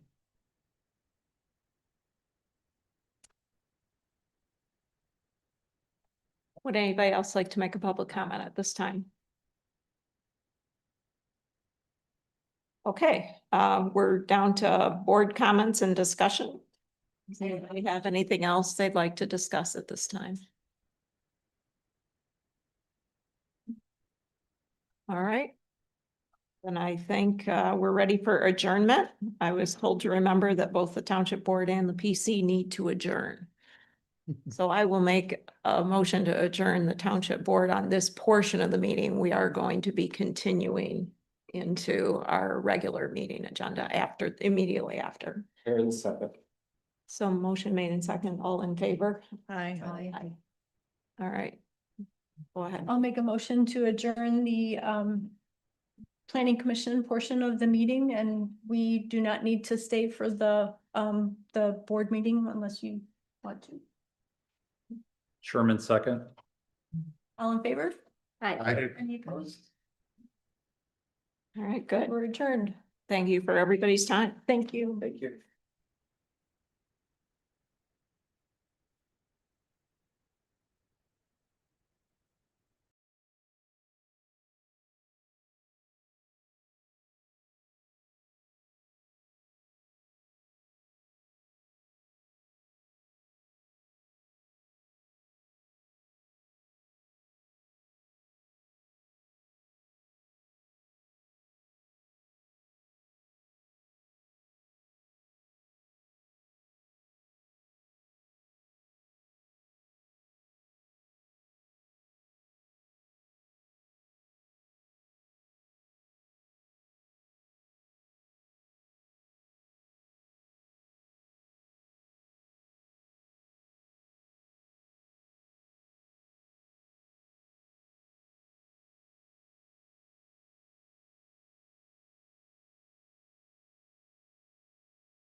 Okay, so calling the township board meeting to order here at 8:50 PM on May 14th. So roll call Slopsma, here. Hoaxma here, Hester, Here. Milnick, Here. Aaron's. Here. All right, we've got set, adjust, approve the meeting agenda. So Wendy has distributed, an additional bill for payment, that we're gonna add to the bills for payment. Any other changes to the agenda? I'd like to make a motion to remove items 4 and 5 from new business.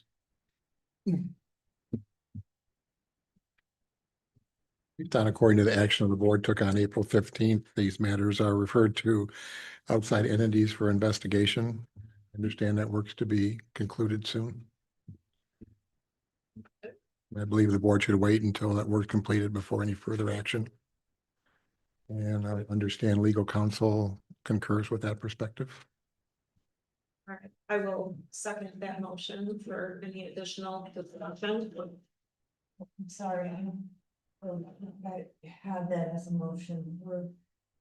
It's an agenda. So the changes, what Randy stated was, he's making a motion to remove items G4 and G5, which is censure of the township clerk and surety bond claim. To remove them from the agenda, and I'm gonna let Randy restate his reasoning. Well, according to the action that the board took on April 13th, these matters were referred to outside entities for investigation. And I understand that work's to be completed soon. And I believe the board should wait until that work's completed to take any further action. And I also understand that legal counsel has looked at that and concurs with that perspective.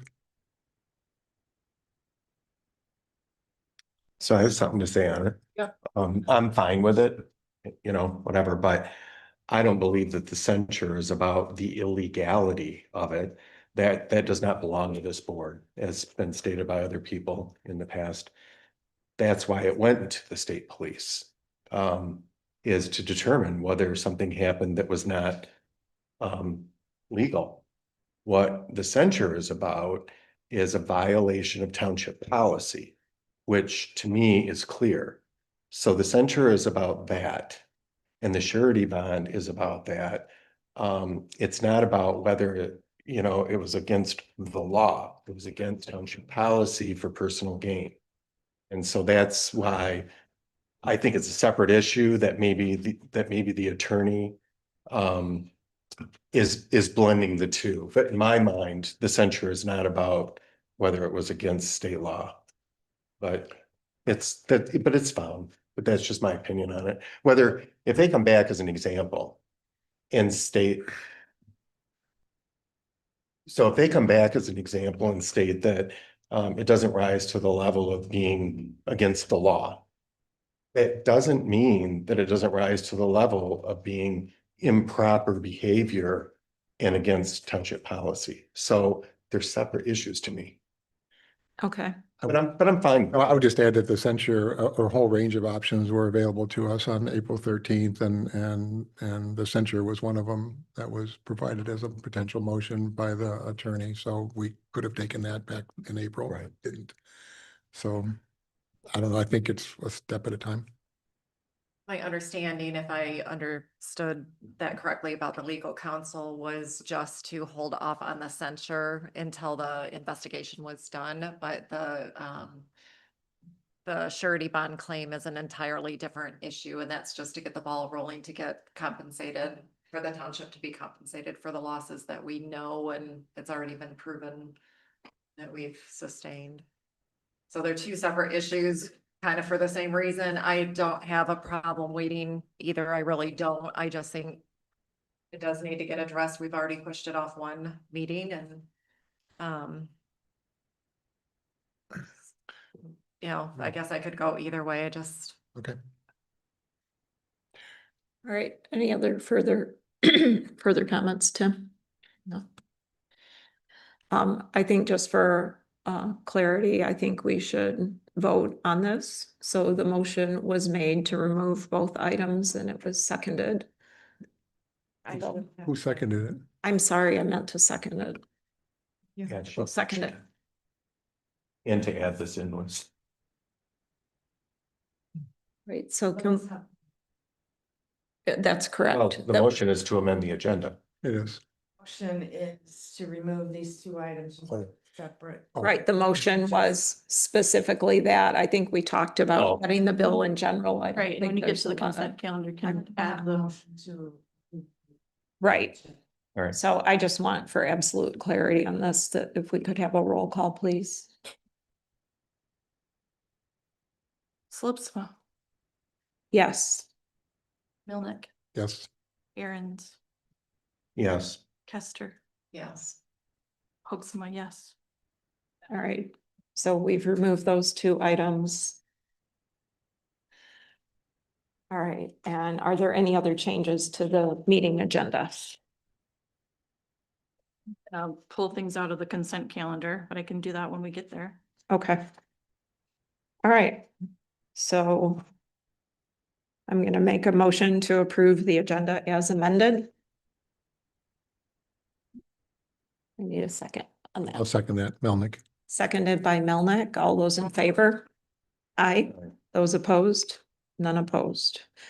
Okay, declaration of conflict of interest. Does anybody have a conflict of interest with the content of today's meeting? No. I see none noted. Well, I Oh, I'm sorry. would like to make the comment that I believe that the clerk should declare conflict of interest on item 4 and 5 and removing it from the agenda. I think that's definitely a conflict of interest, but it's my opinion. Okay.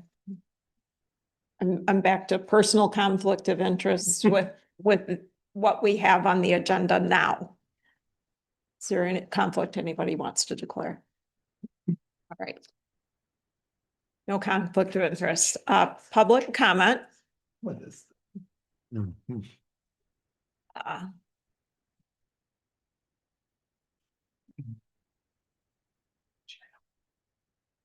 Connie Highmore, 6761 Bags Road.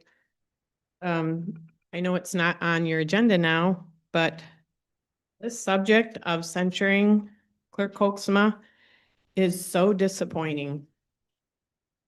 All of you ran for office with a campaign slogan, "New Day, New Leadership." I witnessed your victory. I have seen this joint effort and victory disintegrate before my very eyes. I had such high hopes, and I still do. I think it can all be turned around. I believe in every single one of you. There's so much division at this table. My biggest question is, why wasn't the clerk's pay issue resolved at the table? I have a few questions that I understand from talking to people in this community that they have also. Did Clerk Hoaxma do the work? Why was she doing this work? Who was she stepping in for?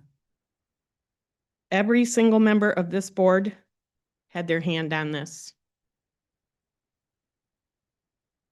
There are checks and balances that are in place. 2 trustees that are responsible to watch the money, the bills. The board votes to accept the bills each month. The treasurer signs the checks. So my question, why now? Why not question these checks at the time they were written? Why such drastic measures to publicly shame and humiliate a person that sits at the table with you? When all of you approved her pay, this shameful targeting is embarrassing and very costly to the taxpayers. This is not an issue that should be drawn out in the court system. I implore you to settle this at the table. Show us how you really can work together, all of you. If this is an error in process, and how do you fix it so it doesn't happen again? I implore you to settle this at the table, to ask questions, to allow answers, to resolve this with transparency and clarity on how you can work together so this doesn't happen again to any of you.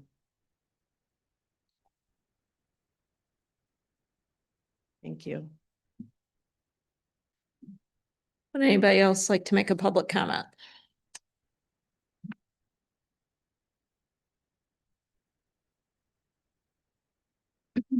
Angry old woman, Heidi Vomuth. Yes, Tim, that's my new nickname. What? Shocked me, start my 3 minutes over. There are rules and regulations to this. Linda, don't coach him. I came here in February and I gave you a complaint and lots of evidence. Apparently, it doesn't mean anything. Okay. So I kept digging. I'll have to meet with the state police again because I have more information. Here we go. Township in crisis. Negligence in performing necessary oversight of township funds. I've spent the last 6 months FOIAing, researching, reading minutes, and here we go. Supervisor and trustee Aaron's were aware that the treasurer was not reconciling the bank accounts or the taxes and hasn't herself since day one. You might be balanced with the savings account bank, but you aren't with the treasury. Supervisor and trustee Aaron's were aware at least 4 taxpayers in the township reported to the Michigan State Police that there were tax monies missing as their taxes were showing paid at the county level, even though they paid them in the cash or cashier's check in the treasurer drop box, but they were not provided with a receipt. Taxpayers have the right to pay in cash and should also feel confident in placing their funds in an envelope in a locked tax box. Michigan State Police did meet with the treasurer and went over her procedures for the entire afternoon. Treasurer lied, stating to the supervisor that he was only here for about 1.5 hours and that everything was okay. Not according to the victims. Supervisor and trustee Aaron's are covering up the fact that the supervisor who's responsible for a timely filing of an F-65 fiscal reports failed to keep current with communications from the state treasurer, which were sent repeated notices beginning in September and has placed the township in violation of the revised Municipal Finance Act. We can't bond out. Now the township's not authorized to issue municipal securities without approval from the state treasury. Now we can't invest. Trustee Aaron's would have you believe he knows everything about budgeting and charts of accounts. Not so.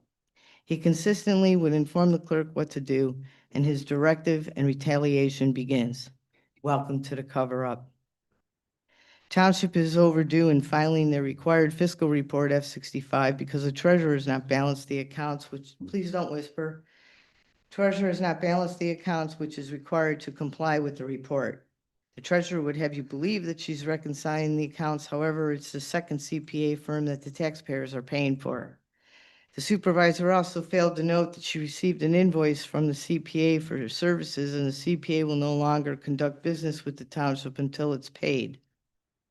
The treasurer would have you believe that the payroll's not accurate when in fact she has not been educated in the federal labor law wage requirements, and her only knowledge is QuickBooks Pro, sorry. Supervisor and treasurer and trustee Aaron's have committed a multiple Open Meeting Act violations. I've seen them in person. They've been behind closed doors and the emails have been produced. Township has been in the BSA software, which is accessible to the board members for budgets, funds, entries since I believe September of 2025. The clerk has scanned in all the invoices since last September when the township went live using the BSNA when attached to said invoices. Ladies and gentlemen, you better start writing purchase orders because we, the people, demand that a purchase order is turned in with a bill. Do you want to know why? Because the clerk and her deputy clerk are not psychic and they don't know what you ordered. The treasurer does not scan the receipts or other forms of revenue to attach to entries made to designated funds to follow the revenue stream. The treasurer is not bonded to accept any tax revenue between tax collection dates as shown on her tax collection bond, yet she might have. Only the county treasurer is authorized to accept tax payments after March 31st until August 1st. I will continue to monitor the Michigan Treasurer website as I have for the last 6 years. You're a team. Get your house in order. It's going to be really hard for capital improvements to bond out.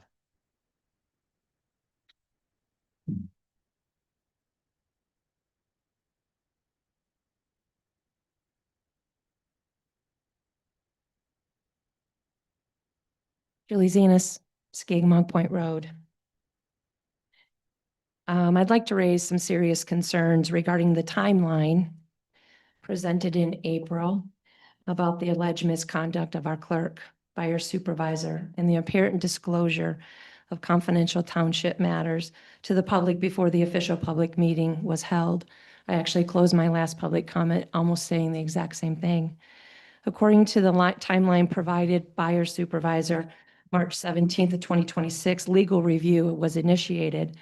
March 9th, 2026, detailed perspective received by the clerk. March 20th, 2026, legal opinion completed.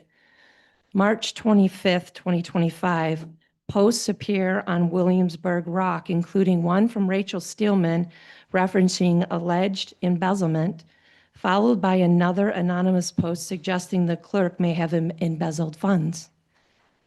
March 31st, 2026, special public meeting was held when closed session. My question really is straightforward, and I'll ask it again.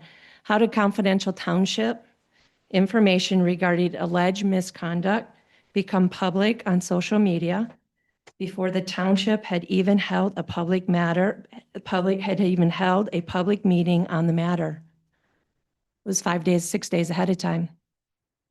The use of the term embezzlement, and I've told somebody this several times, before a public discussion or official determination is extremely serious, potentially damaging for this township. It is damaging. It's all over the news. We have had interviews with the newspaper. We have done all of this. Information discussed with Township Legal Counsel, personal matters, and closed session topics are expected to remain confidential until properly addressed through the public process. Residents deserve answers as to whether confidential information was improperly disclosed, who may have had access to that information, which was all of you, and whether any investigation has been conducted into potential leaks. If township officials, board members, committee members, and individuals closely connected to the township's operation shared or circulated confidential information outside of official channels, that represents a major breach within our system, our processes, and within the township and public trust. This goes against all politics and personalities. If it is about governance, accountability, due process, and maintaining integrity of our township operations, the public should have confidence that sensitive personal and legal matters are handled professionally and confidentially until facts are formally presented through a formal public process. I respectfully ask the board to address how this information became public. One of you know. Prior to that March 31st meeting, and what safeguards have you put in place? And I was going to say this, now that it's been taken, 4 and 5 have been taken off. If you vote to censure the clerk, then you have a bigger issue because you have a leak within the team. Thank you.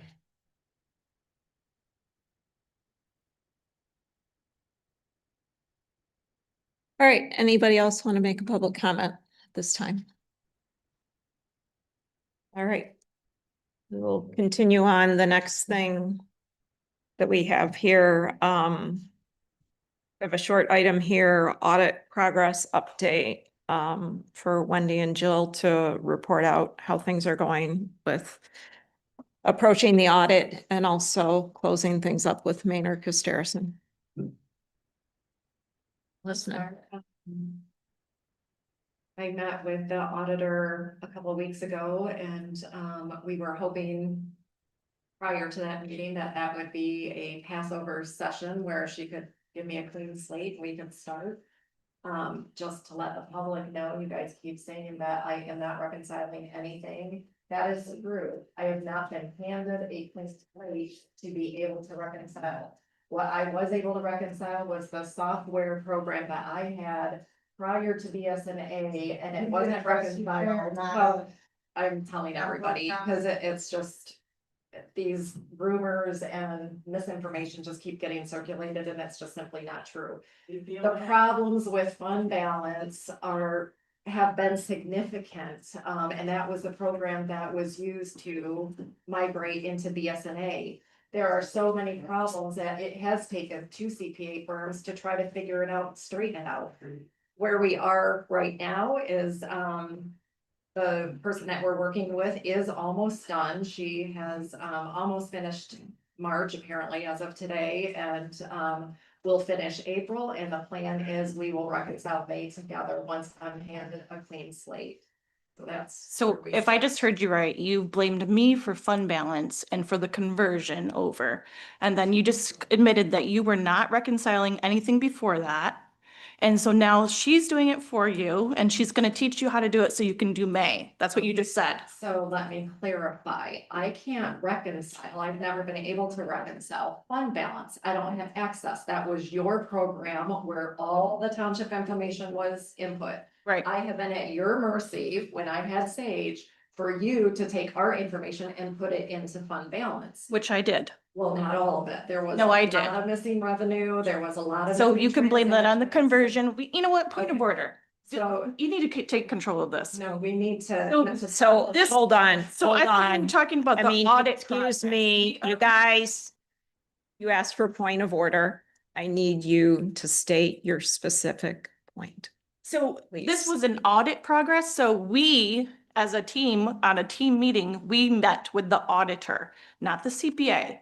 Are you talking about the CPA helping you reconcile, or are you talking about the auditor? I thought you were making a progress report on the audit.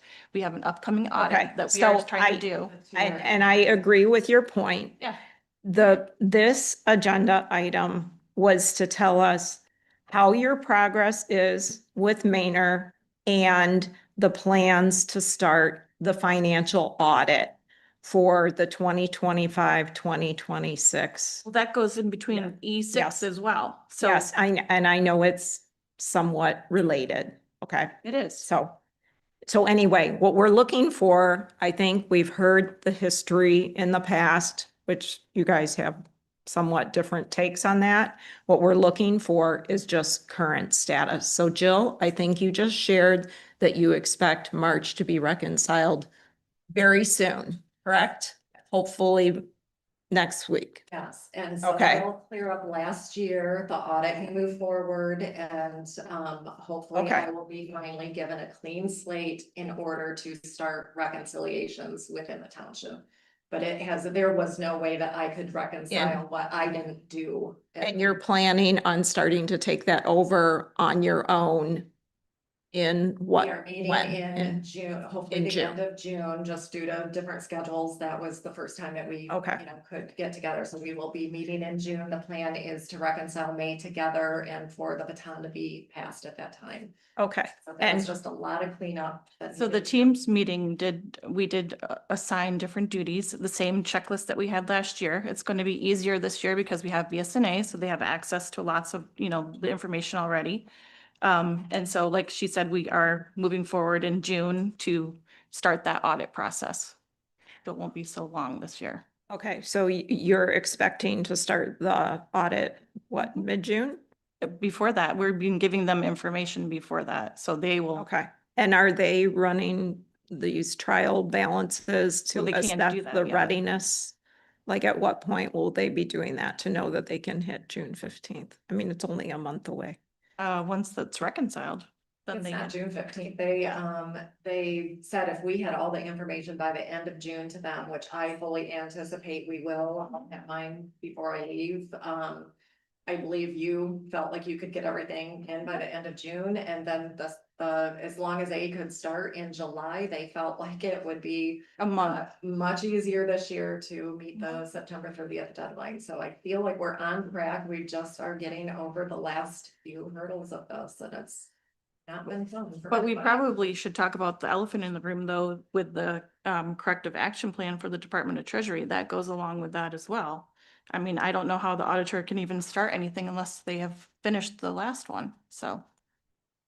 It is. The last My one. understanding is the audit is finished. It's just the Treasury follows up with those Right. corrective action plans that we figured out. Right, just but in that would be April that part we of had. the new audit as well, if that's not done. No. I think the expectation is that you provide that corrective action, which it should be some process changes, correct? As in response to their questions, you Right. provide a corrective action. And I assume part of that corrective action is a anticipated implementation date of that corrective action. And I would assume that they would review that. But keep in mind, you're doing the corrective action right now. They are reviewing the prior 12 months, which was prior to you submitting a corrective action. Correct. But they still expect that corrective action plan to be part of what they are looking at, for the next one. I don't know how that can be because you're doing the corrective action now and they're looking at records from prior, So, from prior timeframe before the corrective action. so one of the things that is a corrective action plan is from a previous audit. So that's what would come into the next audit because that still hadn't been corrected. That's what I'm saying. Yes, I would assume they may see evidence of. Because the they same also look at issue. processes. Yes. Yeah. Okay. So, I'm sorry, it's just not accurate. I don't want to get into it, but she doesn't understand what she's talking about. Thanks for being respectful. I'm just trying to be you transparent. guys, let's just stay to the facts here. So Well, let me ask a couple questions here. So this mid-June meeting, that's with who again? And why are we waiting until mid-June to meet with them? Because Angie is gone, for a period of time, and then I'm gone for a period of time, and by the time we can link our schedules up again, it'll be closer to the end of June. That we'll be meeting again, and hopefully at that meeting, we'll be able to. but I thought the issues for the audit are through the end of March. So if you get your balancing done and reconciliation done through the end of March, that's the time frame which is being audited. Yeah, So I would think that the audit doesn't wait for your actions with Angie in June. That's irrelevant. we said we would have all the paperwork by the end of June for the audit, and that is right on track. They're good with that. If they can start in July, then they're totally on track to meet the deadline. It sounds like Wendy said she's already submitting some information Yeah. to them. I'll have everything submitted by next week of mine. Okay, Mine is more substantial. Yeah. all right. Okay, but still, I think the point is they try and set a date when they're confident So you're on vacation, she's on vacation, and by the time you work it out, it's the end of June.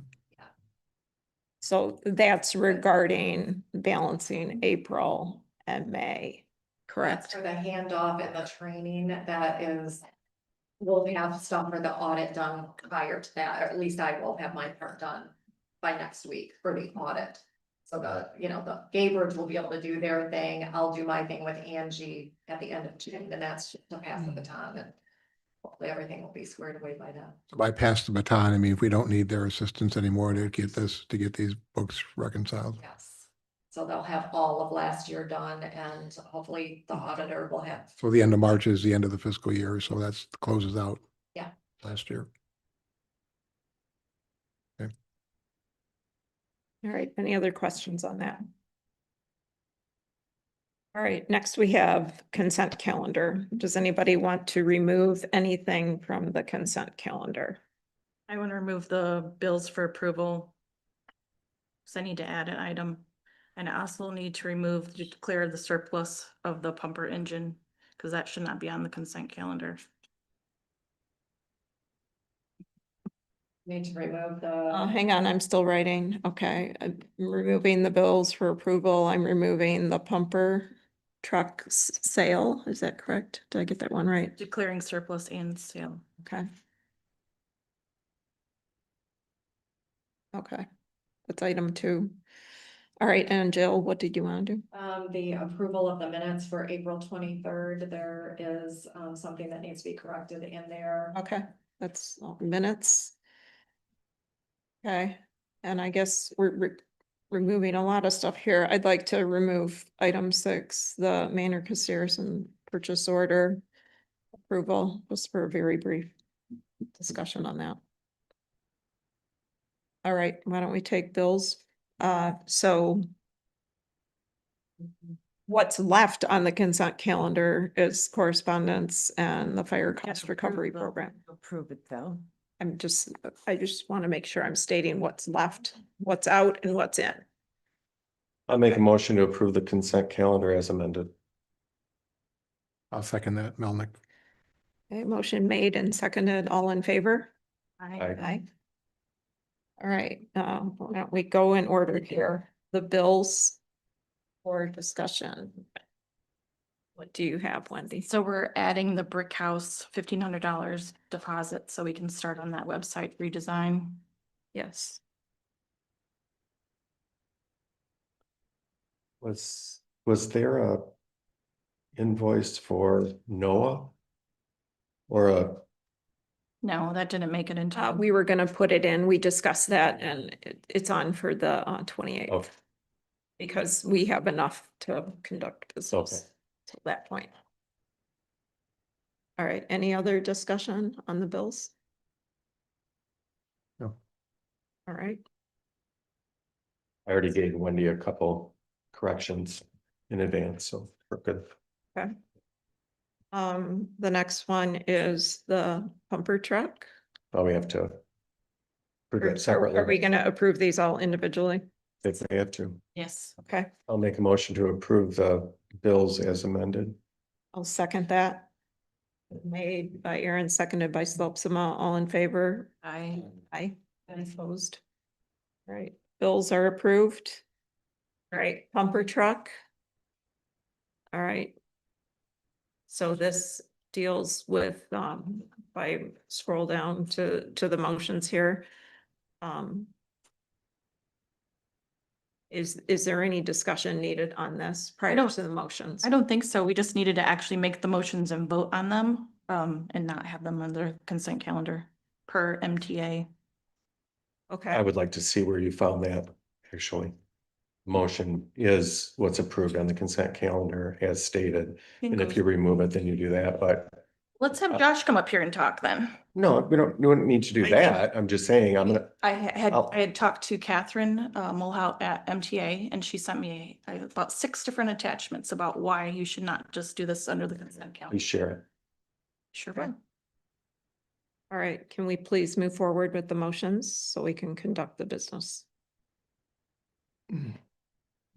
I move to declare the Whitewater Township Fire Department 2003 KME engine as surplus equipment upon receipt and replacement into service of the new 2025 Freightliner engine. I'll second that motion.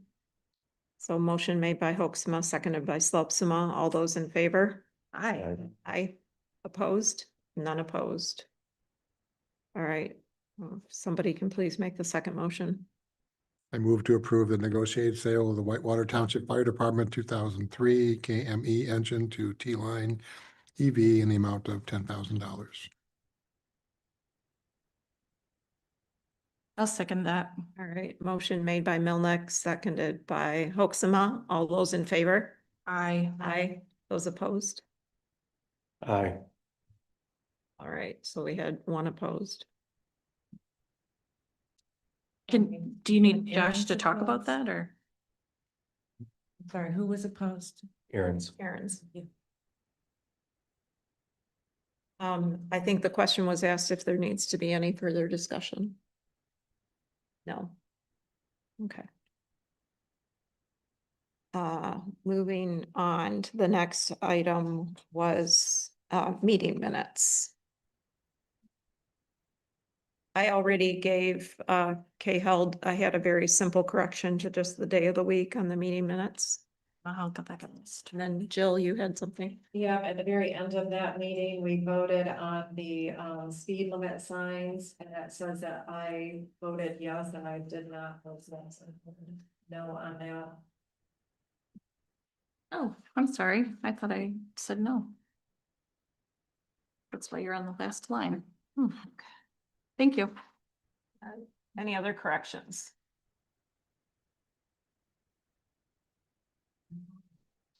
I know. You did. Okay. So we need a motion to approve those minutes as amended.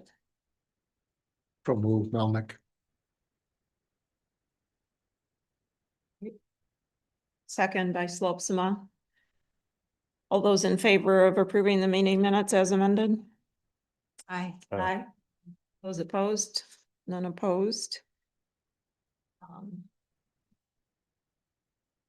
The last thing, I'm only bringing this up for clarity, is that, on this, motion to issue another purchase order relative to the contract with Maynard Casterison for CPA support. Just want to remind everybody, previously, we have approved three $10,000 purchase order requests. And this new request is necessary to pay for charges anticipated in May, June. And that's what I estimated it through. It also covers a portion of the bill for approval that we approved. There was insufficient money in the 30,000. We were exceeded by about $6,000. So there was no purchase orders that were gone over. There was the missed invoice. Was the missed invoice, Okay. which was my error. Yes. So that And was, so, yes, we were not exhausted at that Mhm. point, but we do need this purchase order to cover that one. in order to cover a portion of that bill and to cover expected charges that will come in May and in June. So just important to understand how much we're spending. All right, any other further questions or discussion on that? All right, I'll make a motion to authorize a not to exceed purchase order to Maynard Casterison for CPA services in the amount of $25,000. I'll second that motion, Kester. Motion made by Slopsma, seconded by Kester. All in favor? Aye. Aye. Is opposed? None opposed.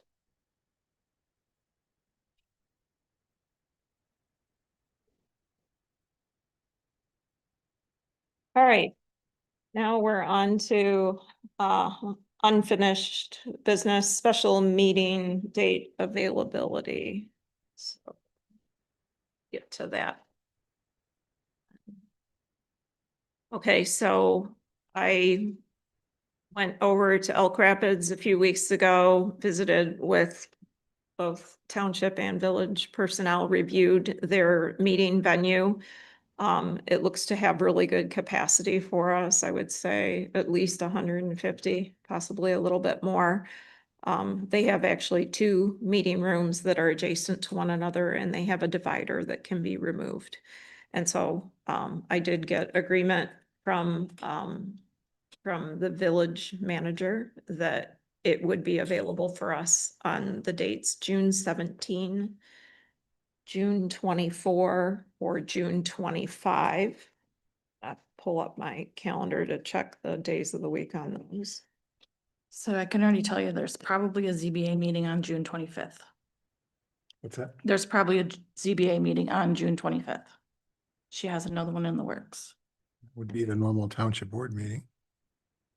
And that's And a that would be morning meeting Mhm. for us. Okay, so that would probably not be a great idea. And so that would move us to either the 17th or the 24th. And Kay is not available on the 17th. Okay, Yes, that makes our choice easy. all right. Is everybody okay to do this on the 24th? I'm not available the 24th, but Okay. Well, can we have the meeting and have the clerk take the minutes on the 17th? I actually don't think I'm available on the 17th. I'm not either. My child will be here visiting. Meeting that's happening for the meeting. ZBA. Well, if the CBA is meeting, they're meeting here, yeah, so. I have to be here. And we only have 4 people. Oh, Yeah.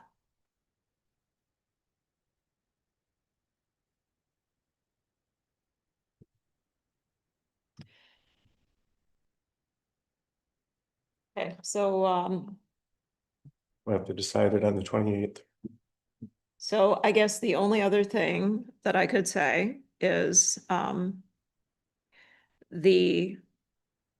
it was also suggested to me that we could definitely use the space in Hertha Hall. Well, here's the other thing. If I'm not available on the 25th, they might not have the meeting because there won't be a quorum. So they might have to change it. It's not definite yet, so.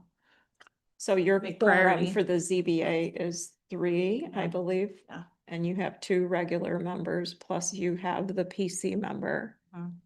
So we have For 4, our May meeting, we only have 3 that are coming. right? I remember hearing that. Mhm. So, I guess I'm wondering, and they told me they avoid Tuesdays because the village meets in the evenings on Tuesdays. So, alternately, I could contact, Hertha Hall as an option.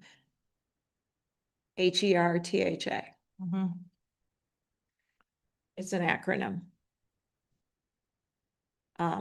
So I could pursue them. I've been trying to find something other than the school just because of the acoustics, and the bleachers are quite noisy when people move.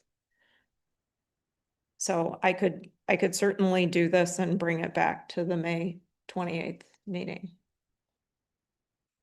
And I guess I would appreciate it if all of you could tell me your blackout dates.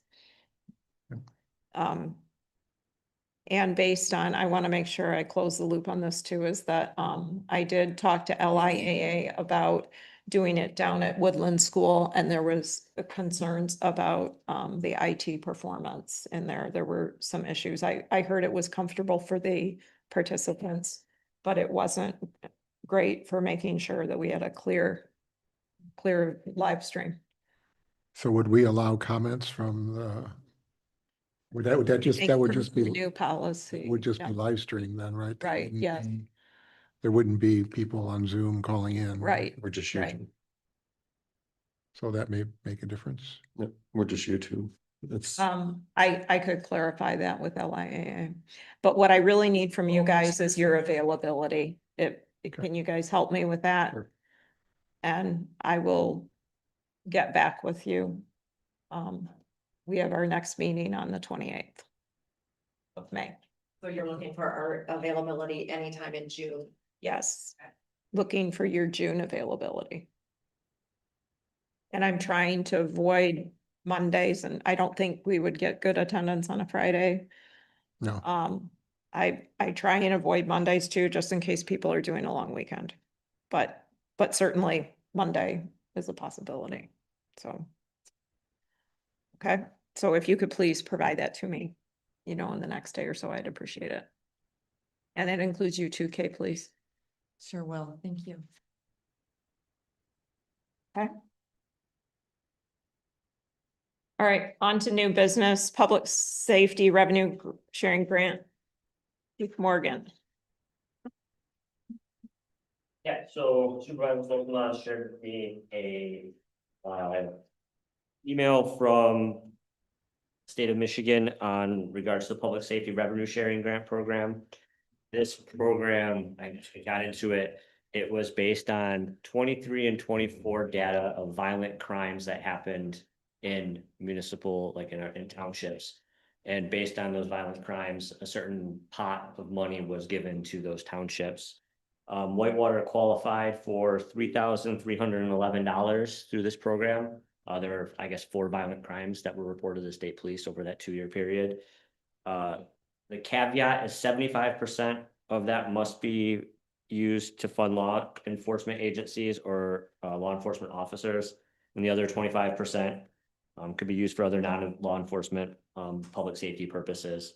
So my recommendation is that we go on their website and actually pull the funds, because you have to submit a form to get the money.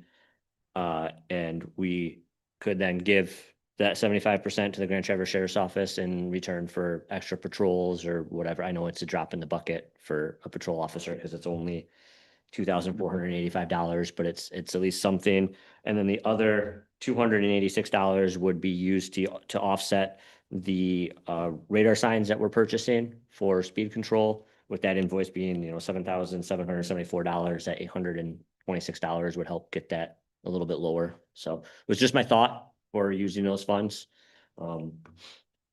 Excuse me, Steve, so that's there for us for the taking, very much? Okay. That was my understanding of how reading the email was just ours for, it's, I don't want to say free money, but it's money that's available for the taking. So are you looking for a motion for us to accept the grant? Yes. I'd make that motion. Which of the projects are you talking, what would we do, or? I'm just clarifying It your sounds motion like here. you- Is that- I'm not clear now. My understanding is you have to fill out like a form, Yep. right? Yeah, to get the money. Then once we receive it, then And then you're going to receive communication back from them. Yep. Yeah. And and probably a check. Yep. Is what you're saying, more than likely a check. So then you would need the motion then? Yeah, I think once we get the money, then I'll do a motion to where we're gonna allocate. To disperse. The funds, but it's. Okay. I I don't wanna think call it right free now. money, we- but it's just, I wanted it for your advisement. This is out there and we should. Right, but it's been awarded, and what we've done in the past is he comes to the board and the board has to authorize Him to apply. Yeah, to accept the grant. It's already been granted, right. We didn't want people running around submitting grants and then we don't know what the local share. especially if there's a lot of strings attached that maybe the board wouldn't want to get involved in. Exactly. So, But this one, you're saying is a little weird because it's just going to come, but it does require you to fill out a Yep. form. Yep. So I'm just seeking approval. So I guess is there consensus? Does anybody have any concerns? Yes, it's not gonna ask you what it's for. They're just gonna, Yeah. right? Yeah, I'm sure it's probably gonna ask what we're I using. guess that's what I'm wondering, if we can decide what that's for, Yep. and that So would, what I'll do then is I'll bring it back to the board on the 28th with, Oh, I'm gonna fill out the form, and then when I have an idea, I just didn't want to fill it out without board approval because it was free money, and if I filled it out and we got a check, I did it without approval, I'll so. withdraw my motion. Right, so there is, I'm just asking the question again for clarity. Is there consensus at the board here for Josh to proceed to fill out to receive these funds? And it's from the state of Michigan, right? yes. Yeah, agreement? Yes. Okay, all right, and then we'll see you when you get confirmation back. So you want that on the more than likely, 28th. yeah, okay, all right.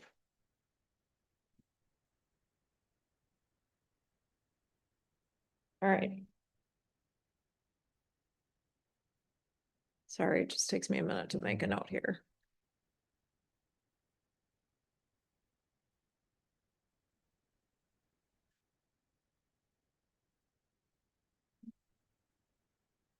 All right, fire equipment grant program, that's your next one. Yeah, it's grant season, if you can't tell. This grant is the Treasury grant. They do this every so many years. This year, it's up to $50,000 that the Treasury will, you can apply for, through the state of Michigan. We've done it in the past where we purchased turnout gear through this. There are no strings attached. There's no required match. It's just you put in. I started the process in the portal just to get an idea what it was, and it's literally just line item by line item. Turnout gear, ventilation equipment, gloves, boots. You just put in a dollar amount and then submit, and you either get approved or denied.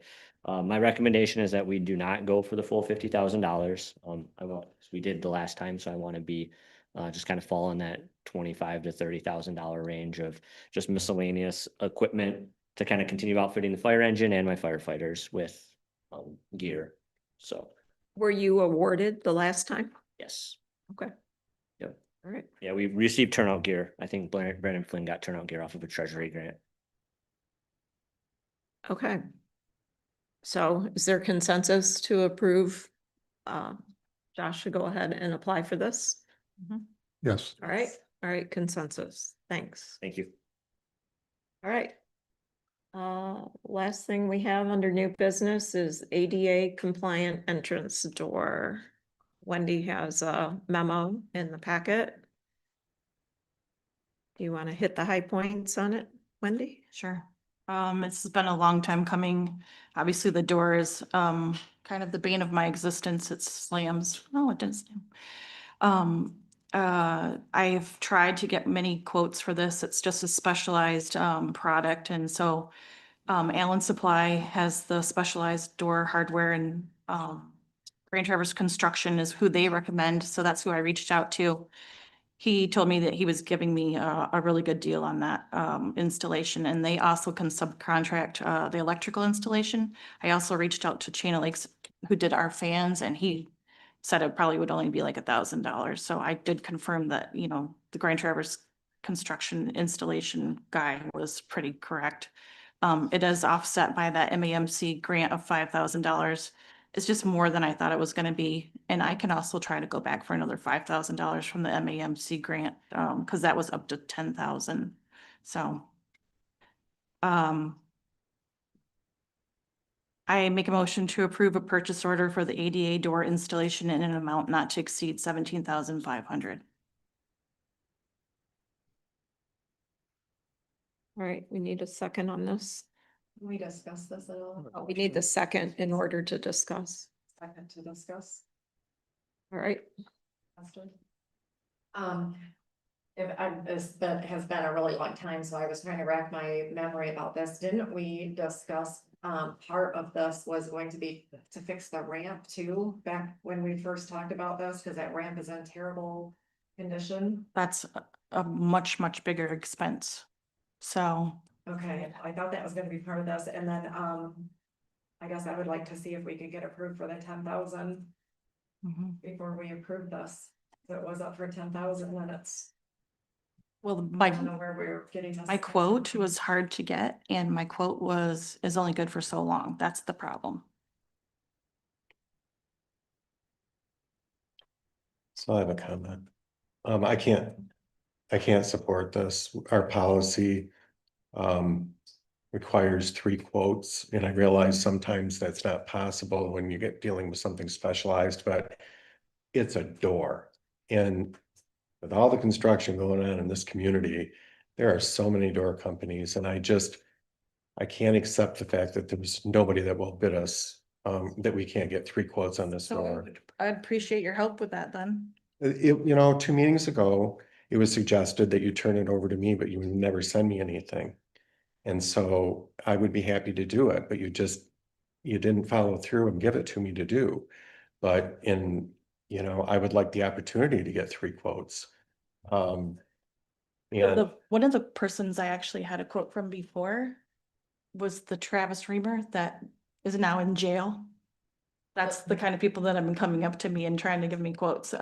So if I try to reach out even to anyone, the quotes are delinquent people. So it looks to me like the biggest part of the expense is the door itself. It is, yeah. Correct. And that is the place that you have to get it from is Allen Supply. That is the, electrical thing. yes, it's all of the opener, the push button, all of that. So is there truly no other company that sells these? Commercial doors in Traverse City is Allen Supply. That's where everyone goes.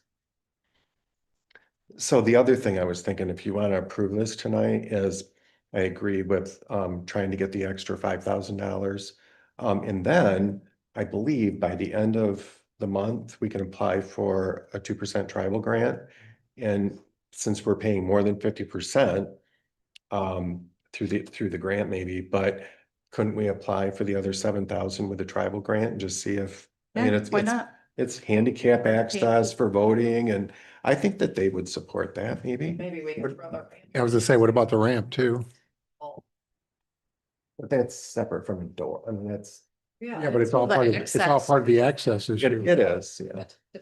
Originally, I believe that was in my mind that that whole thing was getting revamped out there, which the whole thing needs it. Doesn't it just need surface cement over the corroded area? I mean, I'm not sure if it's falling apart that badly. It probably needs an assessment. But the other thing is though, that there's an August 4th election date, and that was the reason for the ADA compliant door in the first place, so. I mean, so I'm fine if you want to go forward with it, but I just think that there's ways for the township maybe to not have to use any township funds for it if the board wants to move along. So I just want to recap. It sounds like Allen Supply is the only door company in the area that sells this product. I mean, it is a big price tag. It looks to me like the installation is reasonable and the electrical is reasonable. And it sounds like we could approve this now so that you could get the purchase order going and get this door ordered, correct? Because you're trying to get this done, right? I still don't know an installation date, yeah. I looked at the quote here. He doesn't have a lead time on this. And he also doesn't have I mean, this is a fairly recent quote, but it does say 60 days, but it doesn't say how long. So the door itself is 2/3 of the price. Yeah. More than that. So, Yeah. so, and it sounds like the ideas that I've heard from other people is try to go back to MAMC to see if we can pick up the other $5,000, and then alternately, quotes are due. Josh went out, but I think he said end of May, didn't he? I thought it was the end of June. End of June. I think it's June. You think it's June? Yeah. Okay, so we could definitely apply for a tribal grant. I personally think that the ramp is a separate issue. It's a different contractor, different stuff. You're not gonna get a group price on that. So, Yeah, you'll just get a general contractor marking it up. right. So are you guys ready to vote, or do you need more discussion? I would just like to follow up with a comment. There's another board meeting in 2 weeks. If Tim is volunteering and trying to get another bid, I think it would behoove us to at least look because of the cost of that door. It is 12,000. Well, if she's saying that Allen Supply is the only one that provides electronic doors, then I don't know that I'm gonna have any luck then. A lot of work to just save off a little bit of installation cost. Okay, so Wendy, when you were doing the quoting, you were really only able to get additional bids on the labor. It wasn't the door. It's Right, they'd still have to all go get the door, yeah. okay. I mean, some of the labor costs were 5,000, All right, are you guys ready to vote? Fine, moving ahead. All right, so we had a motion by, I think, Melnick, and a second by Kester. All those in favor? I want a roll call vote, please. Okay. I All didn't. right, I Hope's just- and Kester, thank you for the correction. Go ahead, Wendy, if you'd like to do a roll call, that's fine. Aaron's, Yes. Milnick. Yes. Kester. Yes. Slopsma, Yes. Hoaxma, yes. All right, and it'd be, I guess if we could, is it possible, Wendy, to get an update about the MAMC, if you could find out if that's even possible? Oh, yeah, Like, yeah. so that we know what to do as far Mhm. as applying through the tribe potentially. We might need some engineering help though to For- replace For the ramp for the or, ramp oh, yeah. or architectural help to get some specs on that. Oh, I would tend to work with a concrete company first. I don't know what the ADA compliance issues are with slopes and Well, I It's- imagine it's a- that's it's a probably code. compliant. Yeah. It's just corroded. So I already reached out to Bureau of Elections. They have a person that will come to your place and look okay. at it. Yeah, I and, just don't want to pour a bunch of concrete. and have right, to- yeah, yeah. Right, so you've already had it verified. Yeah, the slope is good. Yeah, it needs structural maybe work. Yeah. So, I mean, just to complete this discussion, does anybody want to volunteer to talk to some contractors to assess what kind of repair we might need?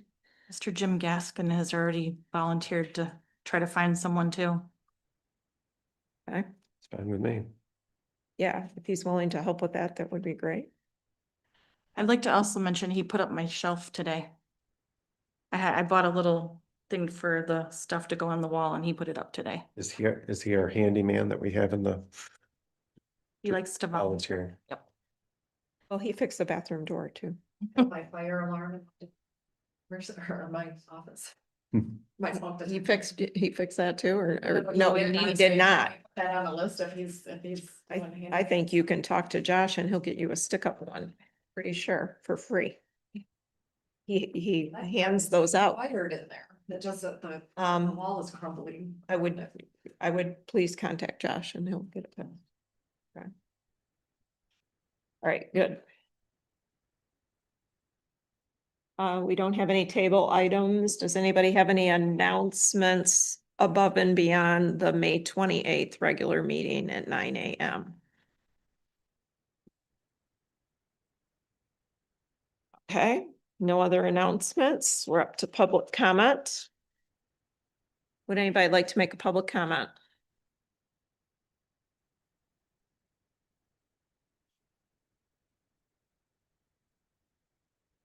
Heidi Valmy, it doesn't matter where I live. I'm the angry old woman, according to Tim Aarons. I'm Just so sorry, you- excuse me, can you repeat that again? Because I couldn't understand what you said. Okay, Heidi Valmy, it doesn't really matter where I live, and I'm the angry old woman per Tim Aarons. Keep laughing, Tim. Remember, I'm a private citizen. I can't even say anything back to you when you demean me. Plus, I can't figure out what you were. Were you a deputy supervisor or a trustee? Because I still can't figure out how to write my complaint. Okay, let me continue. Just so you know, the Department of Treasury sent you notices on November 3rd, 2025, December 4th, 2025, September 30th, 2025, January 14th, 2026, and on my birthday, January 15th, 2026. February 17th, 2026. Tim, you're really on the ball about 3 quotes. But you want to know why the park doesn't have any electric to this day? Because I believed Ardella and I didn't believe Ron Pop that he couldn't get 3 quotes. I also offered Wendy some help on a handicap door. Not one person I emailed asking for a quote on a handicap door out of 10 contractors in Traverse City responded that they would be interested in such a small job because they can't get the door. Okay. I just want to remind you that you guys approved bills tonight with no POs. I'm So- sorry, the last word with I'm no. sorry, what? you with no, some of those bills that you approved tonight, I don't think have POs, but maybe you should check into it. And what really bothers me is spending money without giving a PO up. Because you're supposed to give the PO so that somebody knows you spent the money or you ordered it or whatever. Now, I know in policy, you guys have changed, that's the only policy you guys changed. Maybe you ought to look at 2.0 and answer my complaint. Okay, would anybody else like to make a public comment tonight? All right, with that, is there any further board comments or discussion? I just wanted to clarify something on the April 23rd, meeting. At that meeting, I was trying to ask the question if the special meeting minutes had been posted in the El Rapids News for the March 31st and the one following, I think it was April 14th. And, I just wanted to confirm, was that a yes, that those were posted in Elk Rapids News? So my statutory duty is that I have to post meeting minutes, a summary of meeting minutes at least once a month. So I technically do not have to do both meeting minutes, so they were not. I'm not sure I understand that. So I thought we had to post meeting minutes in a public newspaper 21 days after. No, it's not. It's according to the statutory duty, I have to post it at least once a month in a summary form to a newspaper that is distributed in the township. But is it a summary of all the meetings or No. or just a meeting? Yep. A meeting to keep So people when informed. were those posted? Just curious, or They are online. Within the statutory duty of 8 days, business days, they were online. I'm talking about in the newspaper. The meeting minutes are usually published in the newspaper, and for those two special. And meetings, not they're for special meetings, no. I have not ever done a special meeting like that. So I just followed my same process. I have a discussion then about, I want to clarify for Ms. Volmuth, the PO that she's talking about is actually the Visa bill for the treasurer. She bought an AI subscription for $200 and never asked for a PO for that. I don't know why you would buy $200 of AI subscription. It's a little excessive. Is that a monthly fee or is that a yearly fee? Well, she has a budget and she has the authority to spend her budget how she chooses. But we don't know if that was, like a spam or something on her card. So we didn't know that it was a Was it truthful a thing. credit card purchase? Yeah. Okay, and did you, I did not. ask that for what a you PO. purchased? I haven't asked for POs for credit card purchases for my MTA meetings and travel expenses. Those are not PO purchases, though. There's differences in there. Of what needs a PO and what doesn't. I just learned something. I guess I it thought would be we- good we if had we a all budget had for- those rules so that we would know. Mhm. Can you send those out, Wendy? What you need? Sure.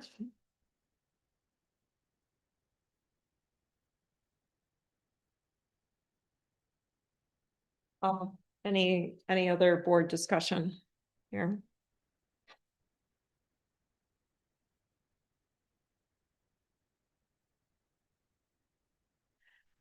All right, I'm gonna make a motion to adjourn. I'll second, Melnick. All right, all in favor? Aye. Aye. All right, meeting